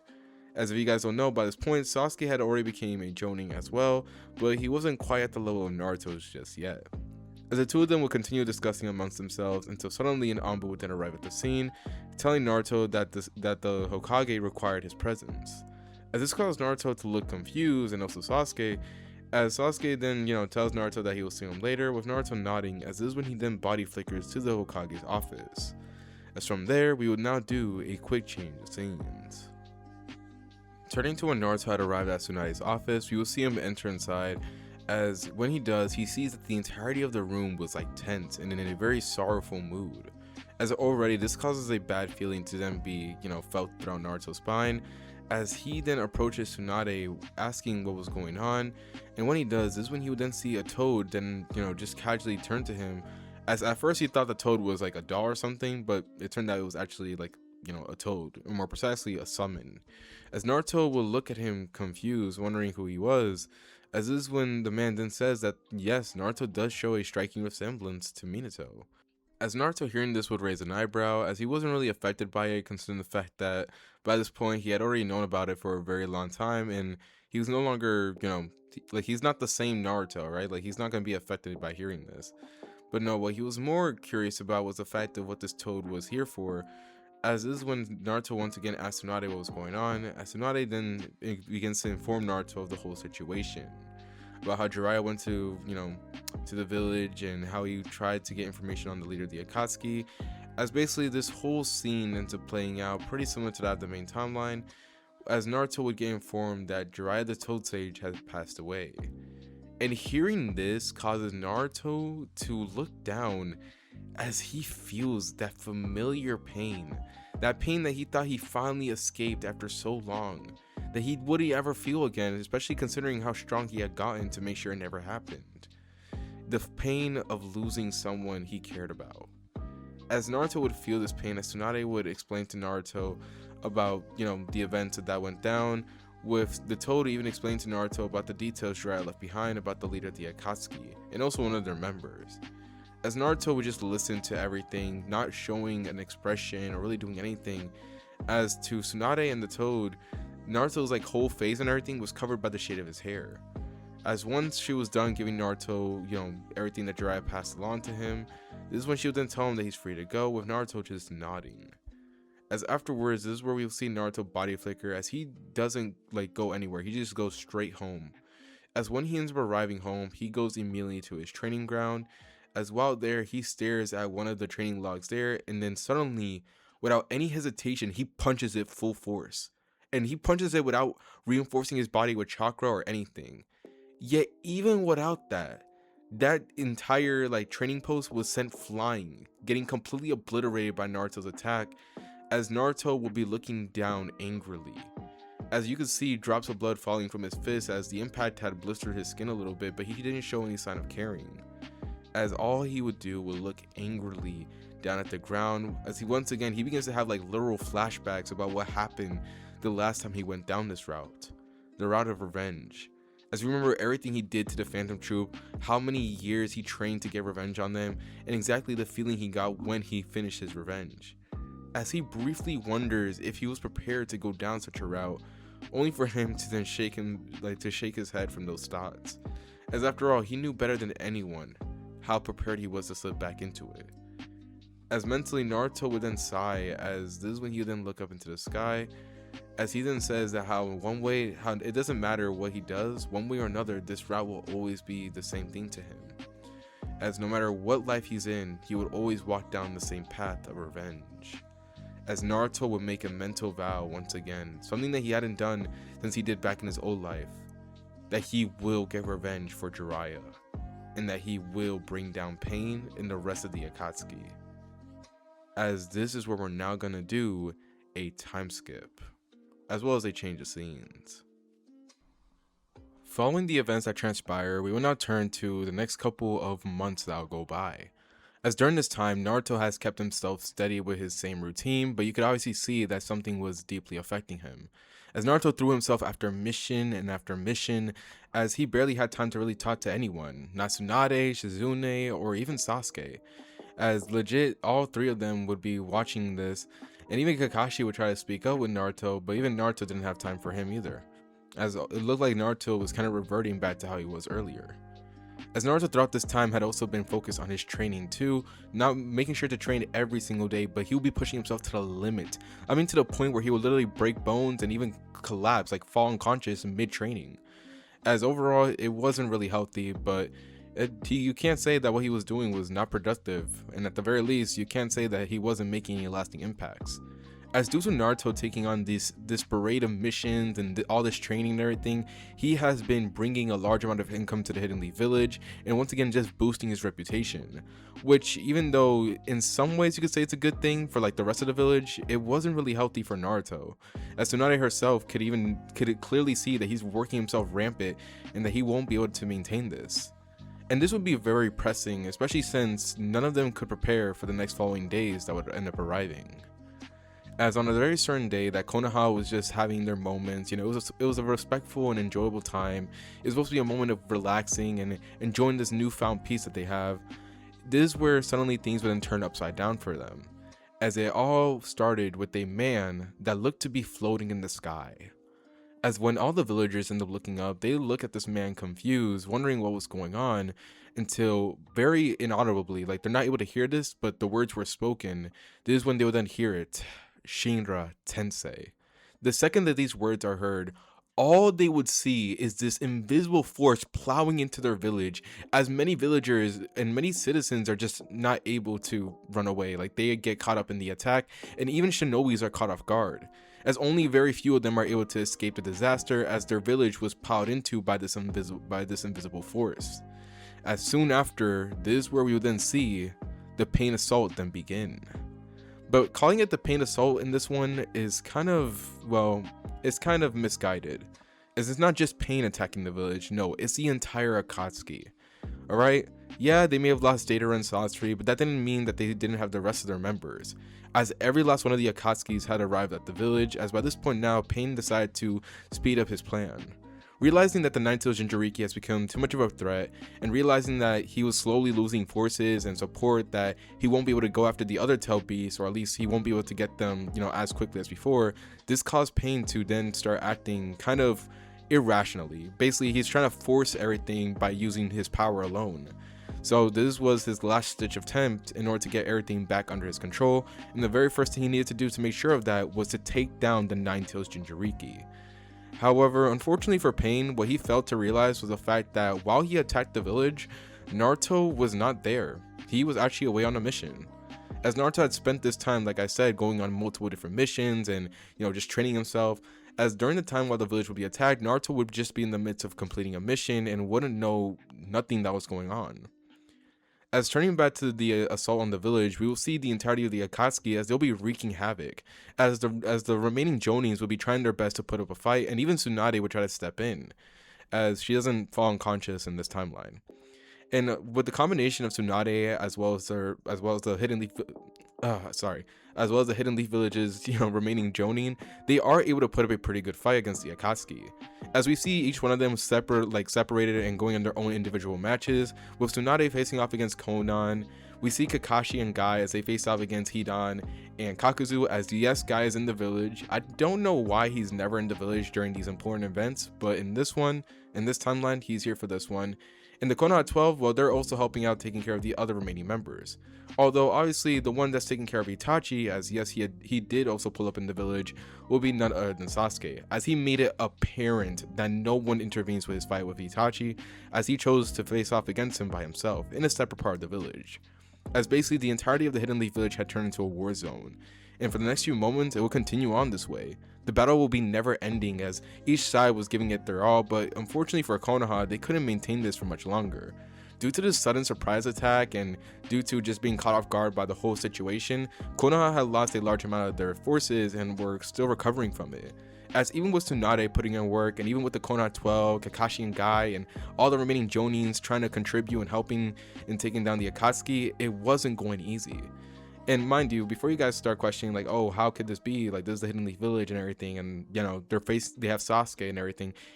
One Pain alone, literally just the sixth path of Pain, were wreaking havoc on the entire village by himself. All right, he didn't have no other Akatsuki members unless you want to count Konan, even though she didn't even do anything. So, what do you think the sixth path of Pains plus the other members of the Akatsuki are gonna do to the village, even with all the remaining Jonins? I'm sorry to tell you this, but yeah, it's not going good in their favor. And for a brief moment, it would actually like come to fruition in Tsunade's mind as she realized the hopelessness of the situation. As after Konan would escape from Tsunade after she put up a pretty good fight, soon she would have to confront the very Pain, the leader of the Akatsuki himself, as Pain would make quick work of Tsunade. Even with her impressive intelligence and her amazing strength, it wasn't enough to beat Pain, as it would be enough to the point where Tsunade then realizes that she can't do anything in this situation, as it was hopeless. As she wonders if she was going to fail again at protecting, anyone, or really being able to stop anything bad from happening to people that she cares about.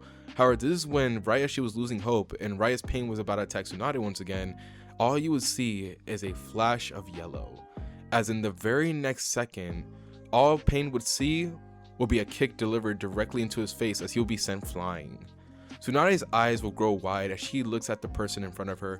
As she then smiles, tears actually beginning to freely fall from her eyes, as there he stood, standing tall and proud, this being none other than Naruto Uzumaki himself. And after being away from the village and finally, and I mean this finally, arriving here on time, he was here to put an end to all this chaos and this entire war that was going on. As Naruto's arrival here would easily set the pace, as the second that he kicked Pain away, he would then explode with large amounts of chakra, as it would be felt throughout the entire village, where each member of the Akatsuki that were in the midst of fighting, even pausing, wondering what the heck are they sensing here, as to them it felt as if an entire ocean was dropped on top of the Hidden Leaf Village. That's how insane this entire sensation was to them. However, before they could really continue focusing on this is when they would then be interrupted, as they remembered each one of them were still in the midst of a fight, so they had to turn back to it. As turning to Naruto himself, he'll be staring at Pain, as he would ask him blatantly if he was the one that did what he did to, Jiraiya. Now, Naruto didn't really need to ask this, but he just wanted the full confirmation. He wants to hear it from the man himself. And Pain, after hearing this, even though he was surprised by the kick, he would answer blatantly, like, yes, he was the one that did it. But he did say that he had his reasons.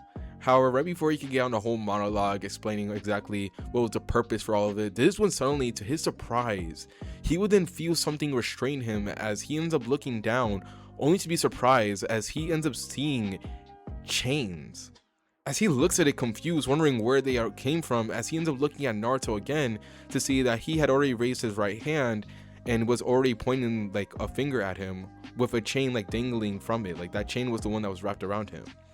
As Naruto says that he isn't here to hear his monologue, as instead all he wants to see is Pain in the dirt, as this is when suddenly he would then pull the chain, bringing Pain closer to him as he then brings his fist back. As right before Pain's eyes, this is when suddenly Naruto would then gut punch him so hard that legit it causes him to break his stoic expression, as he would then be sent flying, crashing through multiple amounts of debris as he is like temporarily dazed from the impact. As Tsunade watching this would be very much surprised, but also relieved, as it was just as if she thought that Naruto was able to deal with the members of the Akatsuki. And just thinking about this though, this is when suddenly Naruto would then turn to Tsunade, as his once fierce and determined expression would suddenly just drop. As even though Naruto was incredibly angry right now, that didn't mean he was going to lash out at the people he cared about.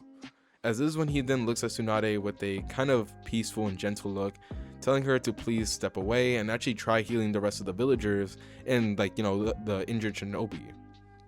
Sorry, I have to, you know, take a breather. But still, he would tell this to Tsunade as she can do nothing more but nod her head, telling Naruto to be safe, as this is when she ends up, you know, heading off to go, you know, help her villagers, as Naruto would then turn his attention back to Pain. However, when he does, this is when he would then be surprised as suddenly jumping towards him out of nowhere were two people that looked identical to Pain. And Naruto seeing this, he wouldn't even react. He just puts on a blank face as each one of the Pains would then summon out this metal rod trying to stab into him, only for Naruto to weave out of the way of the attack and grab both Pains by the neck. As suddenly he then slams them into the ground brutally hard, cratering them in, as he then tells the Pains that he's not done with them just yet, as he goes ahead and begins choking the life out of them. As the Pains himself would then try to, you know, get Naruto to release his grip on them, only to be surprised as they're not even able to make him budge. As each one of the Pains would be wondering just how strong he is, as to their surprise they wouldn't see it. Legit raw amounts of chakra just beginning to radiate from Naruto, and this chakra wasn't just blue, it was also a mix of red. As Naruto's eyes were beginning to glow a crimson red as well. Well, no, crimson is not the best word for it. It's scarlet red as well, as he then glares angrily at the Pains, only to then be interrupted again once he senses a presence behind him. As with a sigh, Naruto would then pick up one of the Pains before then using him like a bat, basically swinging him around and slamming him and throwing him into another Pain that was approaching him from behind. As both Pains would be sent flying, as Naruto would then suddenly punch the last one, like the one that he was still holding, he would still punch him in the face, crittering them in, as he then gets up to see himself surrounded by every last one of the Pains. As the main one that he sent flying earlier would then walk out the rubble, still feeling a bit dazed, but you could see that he's already snapped out of it, and instead he was now actually beginning to show emotion on this one, as he then tells Naruto that he has caused enough trouble as of late, and it was time for him to serve his purpose and actually helped him cure this world. But Naruto hearing this will look at Pain like as if he was stupid, like what are you saying? As he then tells Pain that he doesn't know about what his whole idea or spiel was, and personally he just didn't care. Alright, because at the end of the day it didn't matter what was Pain's ambition or what he wanted. No, it doesn't change the fact that he was just a murderer. He was just a guy that literally killed off his sensei for no apparent reason other than the fact that he was trying to stop him, because this guy is the bad guy here. He was just a murderer trying to validate the reason why he was being a murderer, and Naruto was not going to give him the satisfaction of explaining himself. As with scarlet eyes, he turns to each one of the Pains, letting them know exactly what he's going to do to them, with the main Pain saying nothing more, as this is where the fight between both the six paths of Pains and Naruto would then truly begin. As entering the scene, we will now first start off with Naruto, as we will see him immediately get bum rushed by both the human path and as well as the Ashura path, as both of them will rush at him, with the Ashura path creating already like a kind of mechanical chainsaw from his arm, trying to rush at Naruto, while the human path was obviously going to try to, touch Naruto to extort his soul. However, unfortunately for them, they wouldn't even get close, as Naruto just teleports right in front of them. This would be quite surprising to them, as in the very next moment, all they would feel would be the sensation of a kunai going through their neck, as immediately their bodies would collapse down to the ground without any resistance or anything like that. As Naruto had moved with such quickness that the Pains weren't even able to react, even with the Rinnegan. As Pain was looking at this as if it was impossible, however, before he could, continue thinking about this is when the animal path would then move in, as well as the Predator path, as it would be moving towards Naruto, trying to kind of make a combined attack against him, with the animal path already sending out a variety of animals to bum rush Naruto, as well as the Predator path trying to get close and trying to absorb any attacks that Naruto may throw. However, the end result was surprising, as the second the animals were summoned, suddenly Naruto would then release these chains. Again, Pain has no idea where these chains are even coming from. Like, the energy source that's coming from them makes no sense to him. But yet, when these chains end up appearing, they immediately wrap around the beast, as Naruto, with his strength alone, like no chakra enhancing him or nothing, he pulls them down, causing them to actually, be like having their face slammed into the ground, as he will be dragging them closer to him. As this thing will be quite horrifying to the other Pains, as they can't believe this, as Naruto wasn't even done. As suddenly he'll begin to like whip his chains around, causing the beast to be like slapped on the ground multiple times before he would then swing them around like a cannonball, basically. As this scene would be obviously, a lot for the Pains to deal with, as both the animal path as well as the Predator path will have to move away. However, while they were jumping away though, as Naruto continued swinging these animals as if they were like toys or something, this is when both of the Pains would then feel a sensation behind them. As looking around, they would then turn to see Naruto himself, as his scarlet eyes will be staring directly at them. But the surprising thing about it would be there will be two Narutos there, as these were shadow clones created by Naruto that they didn't see him make at all. As before both Pains get a chance to block or do anything, both Narutos would then suddenly open their mouth, as suddenly a ginormous wave of lava would then slam directly into the faces of the Pains, finishing them off instantly. As now the only two remaining Pains were the Naraka path as well as the Diva path. As the Naraka path would then step back, trying to bring back its fallen comrades by activating and calling upon the King of Hell, as that was the only way to bring back the six paths of pain. As the main Pain, the Diva path would then approach Naruto, finally deciding to take things seriously. As by this point now, all the animals that were summoned had already despawned, leaving Naruto there in the open field. Meanwhile, his clones had already poofed away, as the Diva path would then rush at Naruto. And immediately as he does, he then activates his, Rinnegan abilities to bring Naruto in, as Naruto could feel himself get dragged by an unknown force. As once Naruto is close by, this is when the Pain would then suddenly, pull out the metal rod and supposedly stab Naruto directly in the gut. When Naruto reeling back from the Pain, as I know it's ironic to say this, as the main Pain would look at Naruto, telling him that he was foolish for even challenging him in the first place, and no matter what he does, he can't do anything to prevent this. And he wasn't even done yet, as suddenly he would then use the force to lift Naruto up into the air and then slam him down on the ground again. And then he would do this over and over again, but while he does, he would also spin out more and more rods, stabbing them into the ground, as basically he begins to stab Naruto over and over again with the rods, using the force of the Rinnegan to keep tossing him up into the air and slamming him down on the rods again. Basically, once again pushing them further into his body as he continuously gets turned into a pincushion. Now obviously this was a brutal sight for anyone to see, however, as the Pain was doing this, he was expecting by this point to already feel the connections with his other allies, as after all the Pain share the same vision and everything. However, to his surprise though, the other Pain was not responding, and in fact, he soon ends up being surprised as he feels the connection with the Pain suddenly disappear. As he then turns to, the Naraka path, trying to figure out what's going on, only to be surprised as he sees Naruto there very casually. As the Naraka path had been met with a cruel fate, as Naruto had made sure to easily destroy his body and had prevented him from summoning the King of Hell. As the main Pain, now being all completely by himself, would then look at the Naruto he was pulverizing to see that it was in fact just a shadow clone. As Naruto had updated the shadow clone jutsu basically, by pumping it more with more chakra and being more specific of the designs, he's basically able to make them last longer and look more human to an extent. As Naruto had been feeding that clone as much chakra as he possibly can to sustain the thorn and continue on with the brutal sight of him getting, like, stabbed and everything, basically distracting the main pain while he decided to finish up with the other one remaining. As now all that left was the main pain and Naruto. The two of them would stare down at each other as the main pain would glare at Naruto, now finally feeling annoyed and angry, as is when suddenly he would then immediately decide to use his favorite technique, this being the Shinra Tensei, as immediately the unknown force would then push Naruto back, as he himself would be quite surprised by it, considering that he didn't get a good chance to see it last time. As legit, he doesn't even know how they destroyed the village like this, and so this was like his first time seeing it. As he would be sent flying, obviously, but he would be able to recover quickly, as he would already be using, the flying Raijin to teleport away. As yes, by this point, Naruto had learned it. As once using the flying Raijin to teleport away, getting a few distances away from Pain, this is when Pain once again, reassures that there's nothing that Naruto could do. He can't harm him, because with anything that he could possibly throw at Pain, it wouldn't work. Naruto by this point can't do anything to him, or at least that's what he thinks, as he says that he is the one that will change the world and that he's the one that has the greater pain and that nothing could stop him. However, while he would go on this whole monologue and everything, basically going on a childish rant in Naruto's opinion, this is when suddenly he would then feel something that he never felt this before, but it was just a shocking feeling. As suddenly he wouldn't feel like a chain stab into his body, like going directly into his body.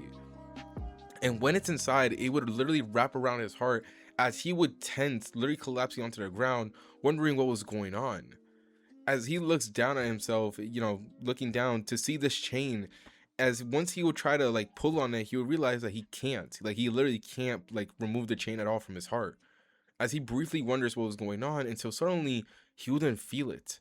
An intense level of chakra releasing from Naruto that easily completely overwhelmed whatever he had. As Naruto would approach the pain, and once again you would see the scarlet eyes, but you would see slits within them, as it would signify that Naruto was using the Nine Tails chakra. As he will look at the main pain, telling him that he doesn't care for his whole his whole spiel, his whole speech, he doesn't care about none of it. As in Naruto's opinion, as he always said earlier, Pain was basically trying to justify just being a murderer, and he doesn't care. As he tells Pain that he's not the only one in this world that suffered, as he'll be thinking of not only himself in his old life, but also himself in this current one. As legit, before Kurapika had arrived, Naruto's life wasn't sweet exactly. He was still hated by the village, he had barely anyone around, and literally he had spent multiple birthdays by himself. And not only that, but he doesn't have a family around him. So yeah, Naruto and Kurapika had it bad. And that's not even just them, everyone in the village had suffered some way, some form. Especially since, many families of the villagers lost, lost members because of the Nine Tails attack. And also, just people in the village themselves had their own tragic backstory. So overall, everything that Pain was doing in Naruto's opinion made no sense. As after all, everyone was suffering, so why is your pain the one that's justified over everyone else's? As he will look down as the main diva path, telling him that he's pathetic, as the main Pain says nothing else, as he just glares angrily at Naruto before once again trying one last ditch effort, as he would try to use the Chibaku Tensei, trying to swallow up everything and to get one last hit in Naruto, only for it to fail miserably. As thanks to the chain that Naruto had wrapped around him and also wrapped around the heart, and thanks to him using the Nine Tails chakra, giving him an extra boost of chakra on top of his already large reserves, this meant that Naruto had completely sealed away the main Pain's chakra, meaning he can't use the jutsu anymore. As the Pain would look down in disbelief, not being able to understand, to comprehend how Naruto was able to seal away his chakra, as Naruto would tell him that this was all over, there was nothing he could do, and that he must accept the facts. That his whole little scheme, his whole little plan, it ended the very moment he decided to actually take care and, take away someone that Naruto had cared about. Yeah, Naruto and Jiraiya's relationship wasn't super close to the point where, they were all buddy 24/7, best of friends, but Naruto still held a larger amount of care for Jiraiya. He did went out of his way to train him. He did talk to Naruto. And yeah, while they didn't have the canon relationship that the main Naruto and Jiraiya had, they still had something there. As in a way, Jiraiya was in a very one of those annoying uncles basically to Naruto, in this timeline at least. So due to that, Naruto had made sure to get his get back for him, as he was staring down at the pain coldly, letting him know that this was the end, as the pain could do nothing more before finally deciding to just screw it, as he immediately, pulls out a metal rod and tries to stab Naruto with it, and that was the wrong move. As right as he would attempt to attack Naruto, this is when suddenly his heart would then be pierced by the chain. As Naruto had made sure to set a condition once the chain had went inside the pain's body. This being the fact that if the pain at some point were to ever resort to actually trying to attack Naruto physically, basically trying to stab him, kick him, anything like that, while they're in the midst of their discussion, the chain would go through directly through the pain's heart, basically killing him instantly. As that was Naruto's chain jail, as with the pain finally defeated, that meant that finally all of this would be taken care of, that the events would come to an end. Or at least, that's how it's supposed to go. But yet, even though Naruto had taken care of the main pain, he knows that there's more out there. Especially since, like I said, due to his experience with Nen, and due to just having chakra, Naruto is able to sense life energy. So he knows that the pains are linked to another source. As using the metal rods that were on the pain's face, he would actually locate where Nagato was, as soon after he would then leave the village. As even though there were still fights going on and everything, Naruto was confident in the shinobis there to actually be able to take care of it, especially since now he dealt with the main problem. As flashing forward to the next few moments, as we see Naruto then arrive at Nagato's base, this is where we will then see the events play out pretty similar to that of the main timeline. As when Naruto enters and navigates through the base, he will soon find Nagato along with Konan, as the two of them would be there. As when Nagato sees Naruto, he would then just begin to have a discussion with him, trying to figure out why and how he was able to continue living the way he does despite everything that happened to him. As this Nagato is very much confused and genuinely wants to know what goes on in Naruto's mind, since in Naruto's case he should have it far worse than everyone else. He has no family, he's hated by his village, so why would he go out of his way to just do what he did? And more importantly, how is he able to continue on living and continue on growing, connecting with people like it was nothing? And Naruto, thinking about this, would actually once again think about his old life, about how he wasted it, how he lost connections. As like he told Sasuke, he would tell Naruto the same thing. Well, not the same thing more precisely, but he would tell him basically what he wished someone had told him. Basically saying that there's more to life than, just the bad things that are out there. As due to him being so hung up on, revenge and trying to destroy the people that, caused him all this pain, he went ahead and lost his entire life. His entire life was wasted. Do you not understand how insane that is? For your entire life to be wasted? And the fact is, he died and then he finally got this opportunity again, and he was about to go down the same route if he didn't connect with people, if he didn't put in the time and effort to get to know others, and if he didn't decide to not go down that path again. As the fact of solitude had finally taught Naruto that there really was nothing else out there, and that the life that he had now, he should live it to the fullest, and not to be limited by, the events of the past. As when Nagato when Naruto finishes his whole speech and everything and gives it to Nagato would be very thoughtful about everything, as he then realizes that he's not the one to go ahead and create peace in this world. As he now realizes that Naruto is the one that's going to be the one to do it, as even though this Naruto is different compared to his canon counterpart, that didn't change the fact that he still had this glow around him, something that caused Naruto and everyone else to flock towards him and acknowledge him. As this would end up leading to Naruto finally accepting the fact that he did wrong and decides to rewrite it, as he would then decide to use the jutsu to bring everyone back while sacrificing himself in the process. As this would end up leading to Naruto soon leaving the base, as Konan herself would actually decide to intervene, thanking Naruto for talking to Nagato and everything, as even though she is sad to see her friend go, she's also sad, she's also glad that he was able to at least retain even just a bit of his humanity after all the events that occurred. As Naruto would accept the gifts and everything, as he would then soon leave the area. However, as he does, and as Konan would go to Nagato, this is when, to completely unaware to her, or at least supposedly unaware to her, there will be someone there watching it all. This being Obito. And in this timeline, Obito is a wreck. Legit, His plans have gone down the drain. Everything he's tried, everything he's done up to this point has went down, like has failed completely. The Akatsuki, getting the Nine Tails, everything failed. He can't even bring back like Madara because Orochimaru is like out of the equation. There's nothing he could do. So in a last ditch attempt, not even a last ditch attempt, in like his very final moments of desperation, as his mind is like literally going through the edge of lunacy, this is when he then decides to go after Naruto. As instead of following after Konan like he does in the main timeline, he chooses to hunt after Naruto, as we will now turn to the scene. We turn to Naruto as we see him walking around aimlessly throughout the forest. He'll be keeping his steps slow, just enjoying the moment, as finally after such a long battle, things had came to a rest. However, as he was walking though, this is when he would then sigh as he has to dodge out of the way of a kunai that was aimed directly at his head. As he ends up slowly turning to the direction, as when he does, he will see multiple kunais attached with explosive tags coming at him. And that was not the only thing, as he would then feel another set of kunai coming from literally behind him as well, as from all directions Naruto would randomly getting attacked by a bunch of kunais with explosive tags. As Naruto seeing the scene would sigh, as suddenly the entire area would then erupt in a huge explosion that would shake up the very core of the forest. As for a moment there will be brief silence, as there will be nothing moving, until suddenly you would then see a kunai that was imbued in a certain tree, then suddenly have someone like teleport to it. As Naruto will be standing, upside down, like casually overfarming up above the tree, as he looks at the surrounding damage. As when he does, this is when he then turns into the direction of where he sees someone emerging.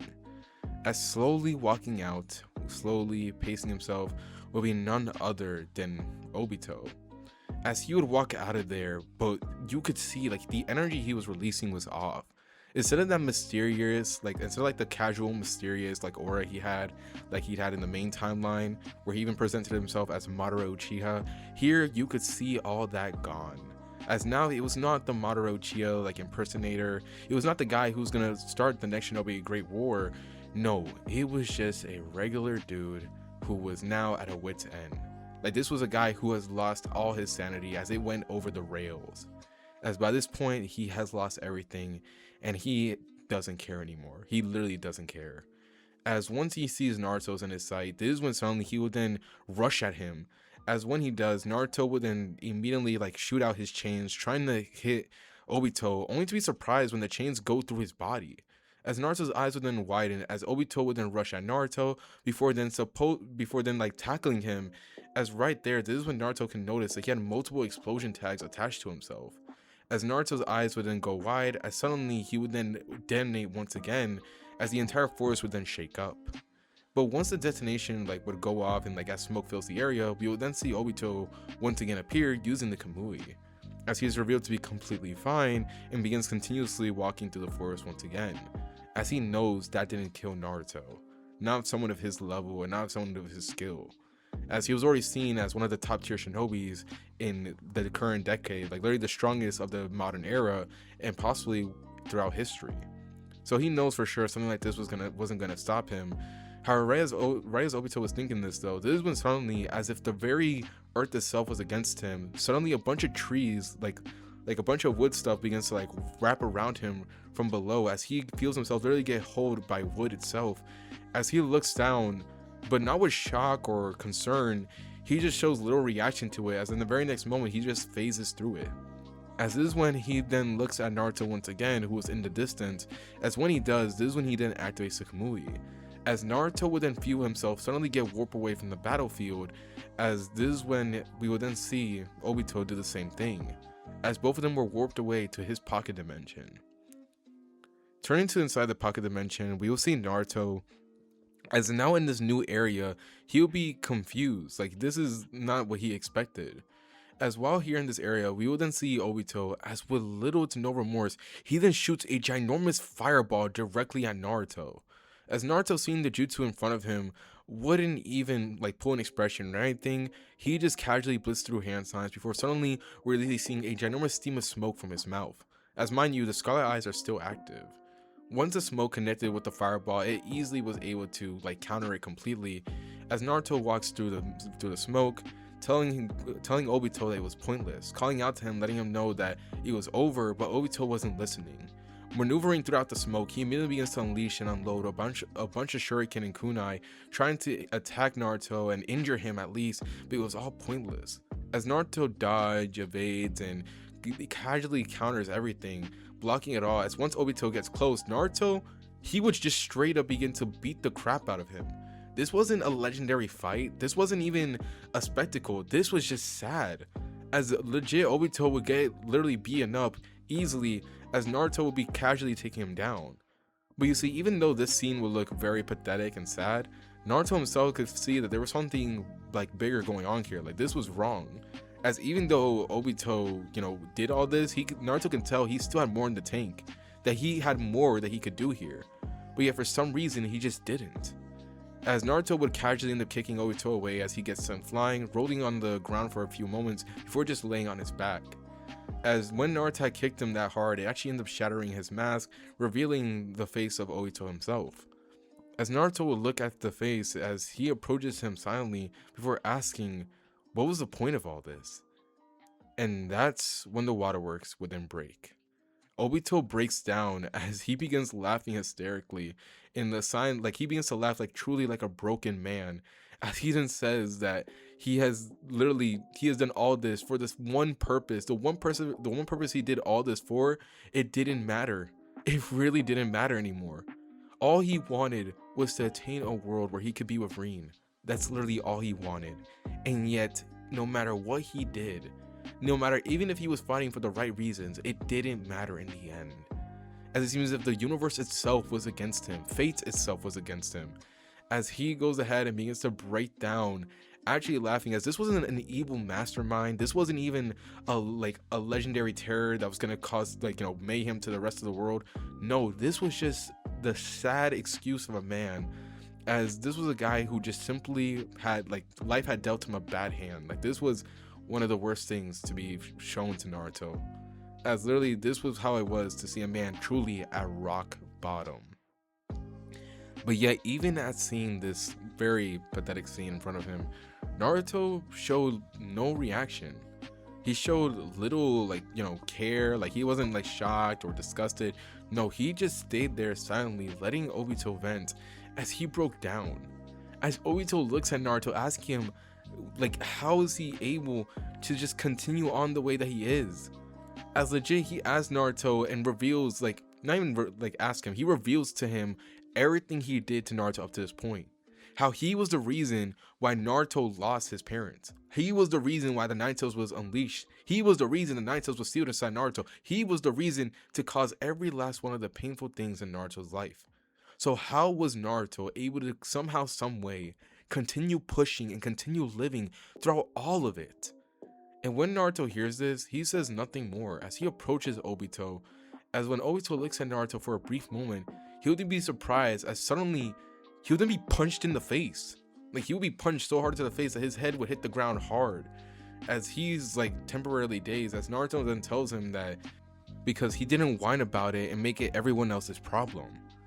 As legit, Obito hearing this would stop for a moment as he looks at Naruto, as Naruto tells Obito brutally what he really is. Now, unlike other people and everything, Naruto in this timeline, he doesn't hold the same amount of sympathy for people as the main timeline Naruto. And the main reason why is because of the fact that he himself has been down this route before. He understands what it's like to be consumed by the darkness and let it take hold and everything. Yes, I understand how corny that sounds, but regardless, moving on. Yes, Naruto understands what it's like to be pushed to the brink of your sanity. He literally saw his people die. He has seen their eyes be sold, and he had to go ahead and hunt down the very people that did that to him, that showed no remorse for what they done. And after that, he had to go ahead and waste the rest of his life literally by himself in solitude. And then after that, just pass away. Because mind you, when using the Scarlet Eyes back in the Hunter x Hunter world, legit, it also costed him his life since he was using Emperor Time on top of it. So overall, he understood what it was like to go through the darkness and live through it. But yet, even with all that, he didn't resort to what Nagato or even what Obito had done. He hadn't resort to what they had done at all. Because even after he got this new life, instead of going back to his old ways, instead of getting all that power to once again just use it for revenge or for vengeance, he chose to continue on living. As he would tell Obito, like basically something similar to this, as well as calling him pathetic straight to his face, as Obito could do nothing more but look at Naruto in complete shock. As once Naruto was done with his rant, he would tell Obito straight up that what he does or everything that he went through now, it doesn't matter, since everything that Obito did completely stops justifying it. As legit, Obito is a horrible person, and Naruto did not feel bad for him, like, at all. As after Naruto had said his piece, this is when he then attempts to leave, only for Obito to then speak up, as he then begs Naruto to end him. And Naruto stops moving for a moment as he looks at Obito once again. Technically speaking, this should be the person that Naruto hates the most. I mean, this is the guy that literally took away his parents. He said it in front of him, literally caused the Nine Tails to wreak havoc on the village, and was the one to cause all the pain and everything in his life. But even besides that, Naruto showed zero hatred for him. Yeah, he was annoyed, but by this point now, it wasn't really Naruto speaking. It was just Kurapika. So due to that, he didn't really feel anything for Obito, and was planning to not kill him. But that wasn't to say that the Nine Tails wasn't going to take the opportunity. As Naruto then says that he's not going to do it, as this is when suddenly we wouldn't see his voice then his voice would then take a very, very deep turn, as suddenly his eyes would then lose the scarlet in them and just be the regular crimson red, with slits in them. As suddenly the voice of the Nine Tails would then boom, as he then announces that he's the one that's going to do it, as Obito's eyes would then widen as he will be left to the fate of the Nine Tails' wrath. As for the next following moments after that, we will then turn to Konoha once again. Like literally in the forest-like area where we see Naruto, this is where we will then see a portal then open up, as Naruto will be warped back. As once he is, we will then see him lose the crimsonness in his eyes, as he returns back to the regular blue.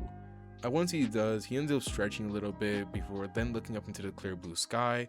As seeing this, he begins to reflect on everything that just happened, and wonders briefly if he did the right thing, if he did it the way that it should have been done. But yet, even while thinking of this, Naruto showed little to no care, as even though this wasn't exactly the right path or the honest path that most people or good people would take, this was the path that he chose, and this wasn't one that he was going to regret, as he was done regretting decisions that he did. He already had done that once before, and now he was just going to live his life as he should be. Screw the consequences and screw everything else, as by this point now, he was just going to live his life and enjoy himself, and he was just going to keep moving forward. As leaving the area, this is where we're now going to do a large time skip. As flashing forward for the next few years, we will then turn to see Naruto once again. By this point now, Naruto has taken care of majority of the problems that had appeared in the original Naruto, as due to taking care of Orochimaru and Kabuto way earlier on, this meant that the whole the whole Shinobi War doesn't happen. And also due to Naruto taking care of the Akatsuki way early on, that meant that they weren't able to collect all the tailed beasts. And finally, due to Kurama taking care of Obito, that meant that, the whole war thing and the bringing out of the 10 tails doesn't end up happening. And finally, due to Naruto doing all this, that meant that the Ototsukis do not rise again. Kaguya is still sealed, and the Elemental Nation just continues on moving as they enter into a new era of peace. Now, Naruto isn't really the one to cause all this, as not to say he's the one enforcing peace and everything and connection between the villages, but due to the fact of just how fearful of a shinobi he has grown into throughout the years, as not only is he the most powerful Jinchuriki, but he's literally the most versatile and most powerful shinobi of the decade, and maybe even throughout history, that meant that basically people were not going to touch the Hidden Leaf Village. They were not going to touch them. And not only that, but due to the fact of Naruto's reputation alone, you could see that the entirety of the Elemental Nations was tense. As after all, you have a looming threat that's able to take care of you whenever they want. It can do it in any way possible. As Naruto had unintentionally turned the world into a peaceful era, as he was the one that set the tone, he was the one that set the balance. But above it all, we would actually see Naruto as for once, not even for once, finally after such a long time, he was able to once again enjoy his life and actually live and move forward and actually actually accept those terms, move forward with his life. As leaving behind all the revenge and leaving behind all the hardship, Naruto was finally able to truly make connections. As his friendship with the people in his life had grown stronger throughout the years, and he even was able to fall in love with someone. I'm gonna let y'all decide this one because I'm not good with ships or anything.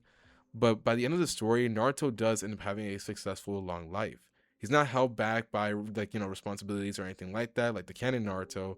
And more importantly, he's now able to just live happily during these moments without being sad or going down the same path that he did in his old life. As the last scene we will see from this what if is Naruto as he looks over at the Hidden Leaf Village once again, as he ends up having a smile on his face as we see him by this point being like 23 to 24 years old.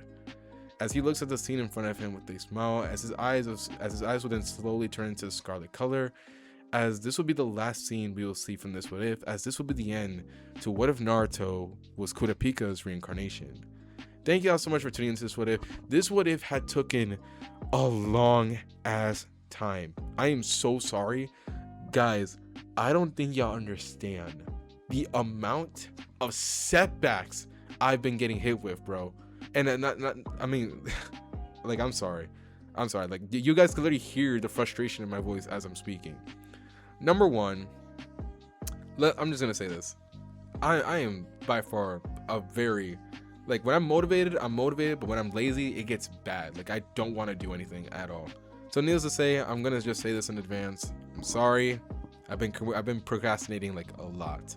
I'm trying to snap out of it, and this is definitely like one of the first steps to do it, as I do plan to do a live stream eventually, maybe tomorrow. Well, no, this video is coming out on Sunday. Right now it's 4 o'clock in the morning, but still, I will eventually do a live stream, as I'm gonna give y'all like an update about everything that's been going on, and also about updates that I plan to make to the channel. I've quickly realized during like this time I've been procrastinating and the 2 months I've been away, that I haven't made any big changes to the channel since 2024, and that's when I actually started making these what if movies. So due to that, I've kind of got used to the whole thing, is I've been so used to just like making what ifs movies and posting them, that I'm not gonna lie to you, I grew lazy. Like, my efforts to make videos have easily declined, if you guys seen it throughout the many like months I've been making videos for. So due to that, I realize now that I need to get myself back in shape and everything, and actually go through with this, and continue to develop the channel, because even though I don't post as much as I used to, I still like making what ifs, and I just want to continue on with the experience of making them. I don't know, I'm sort of losing the plot by now. Like I told you, it's 4 o'clock in the morning. But yeah, y'all, it's your host Sage the Samurai here. He will be back obviously eventually. As now, with that being said, it's your host, and he's signing off for now. As until then, peace and have a lovely day.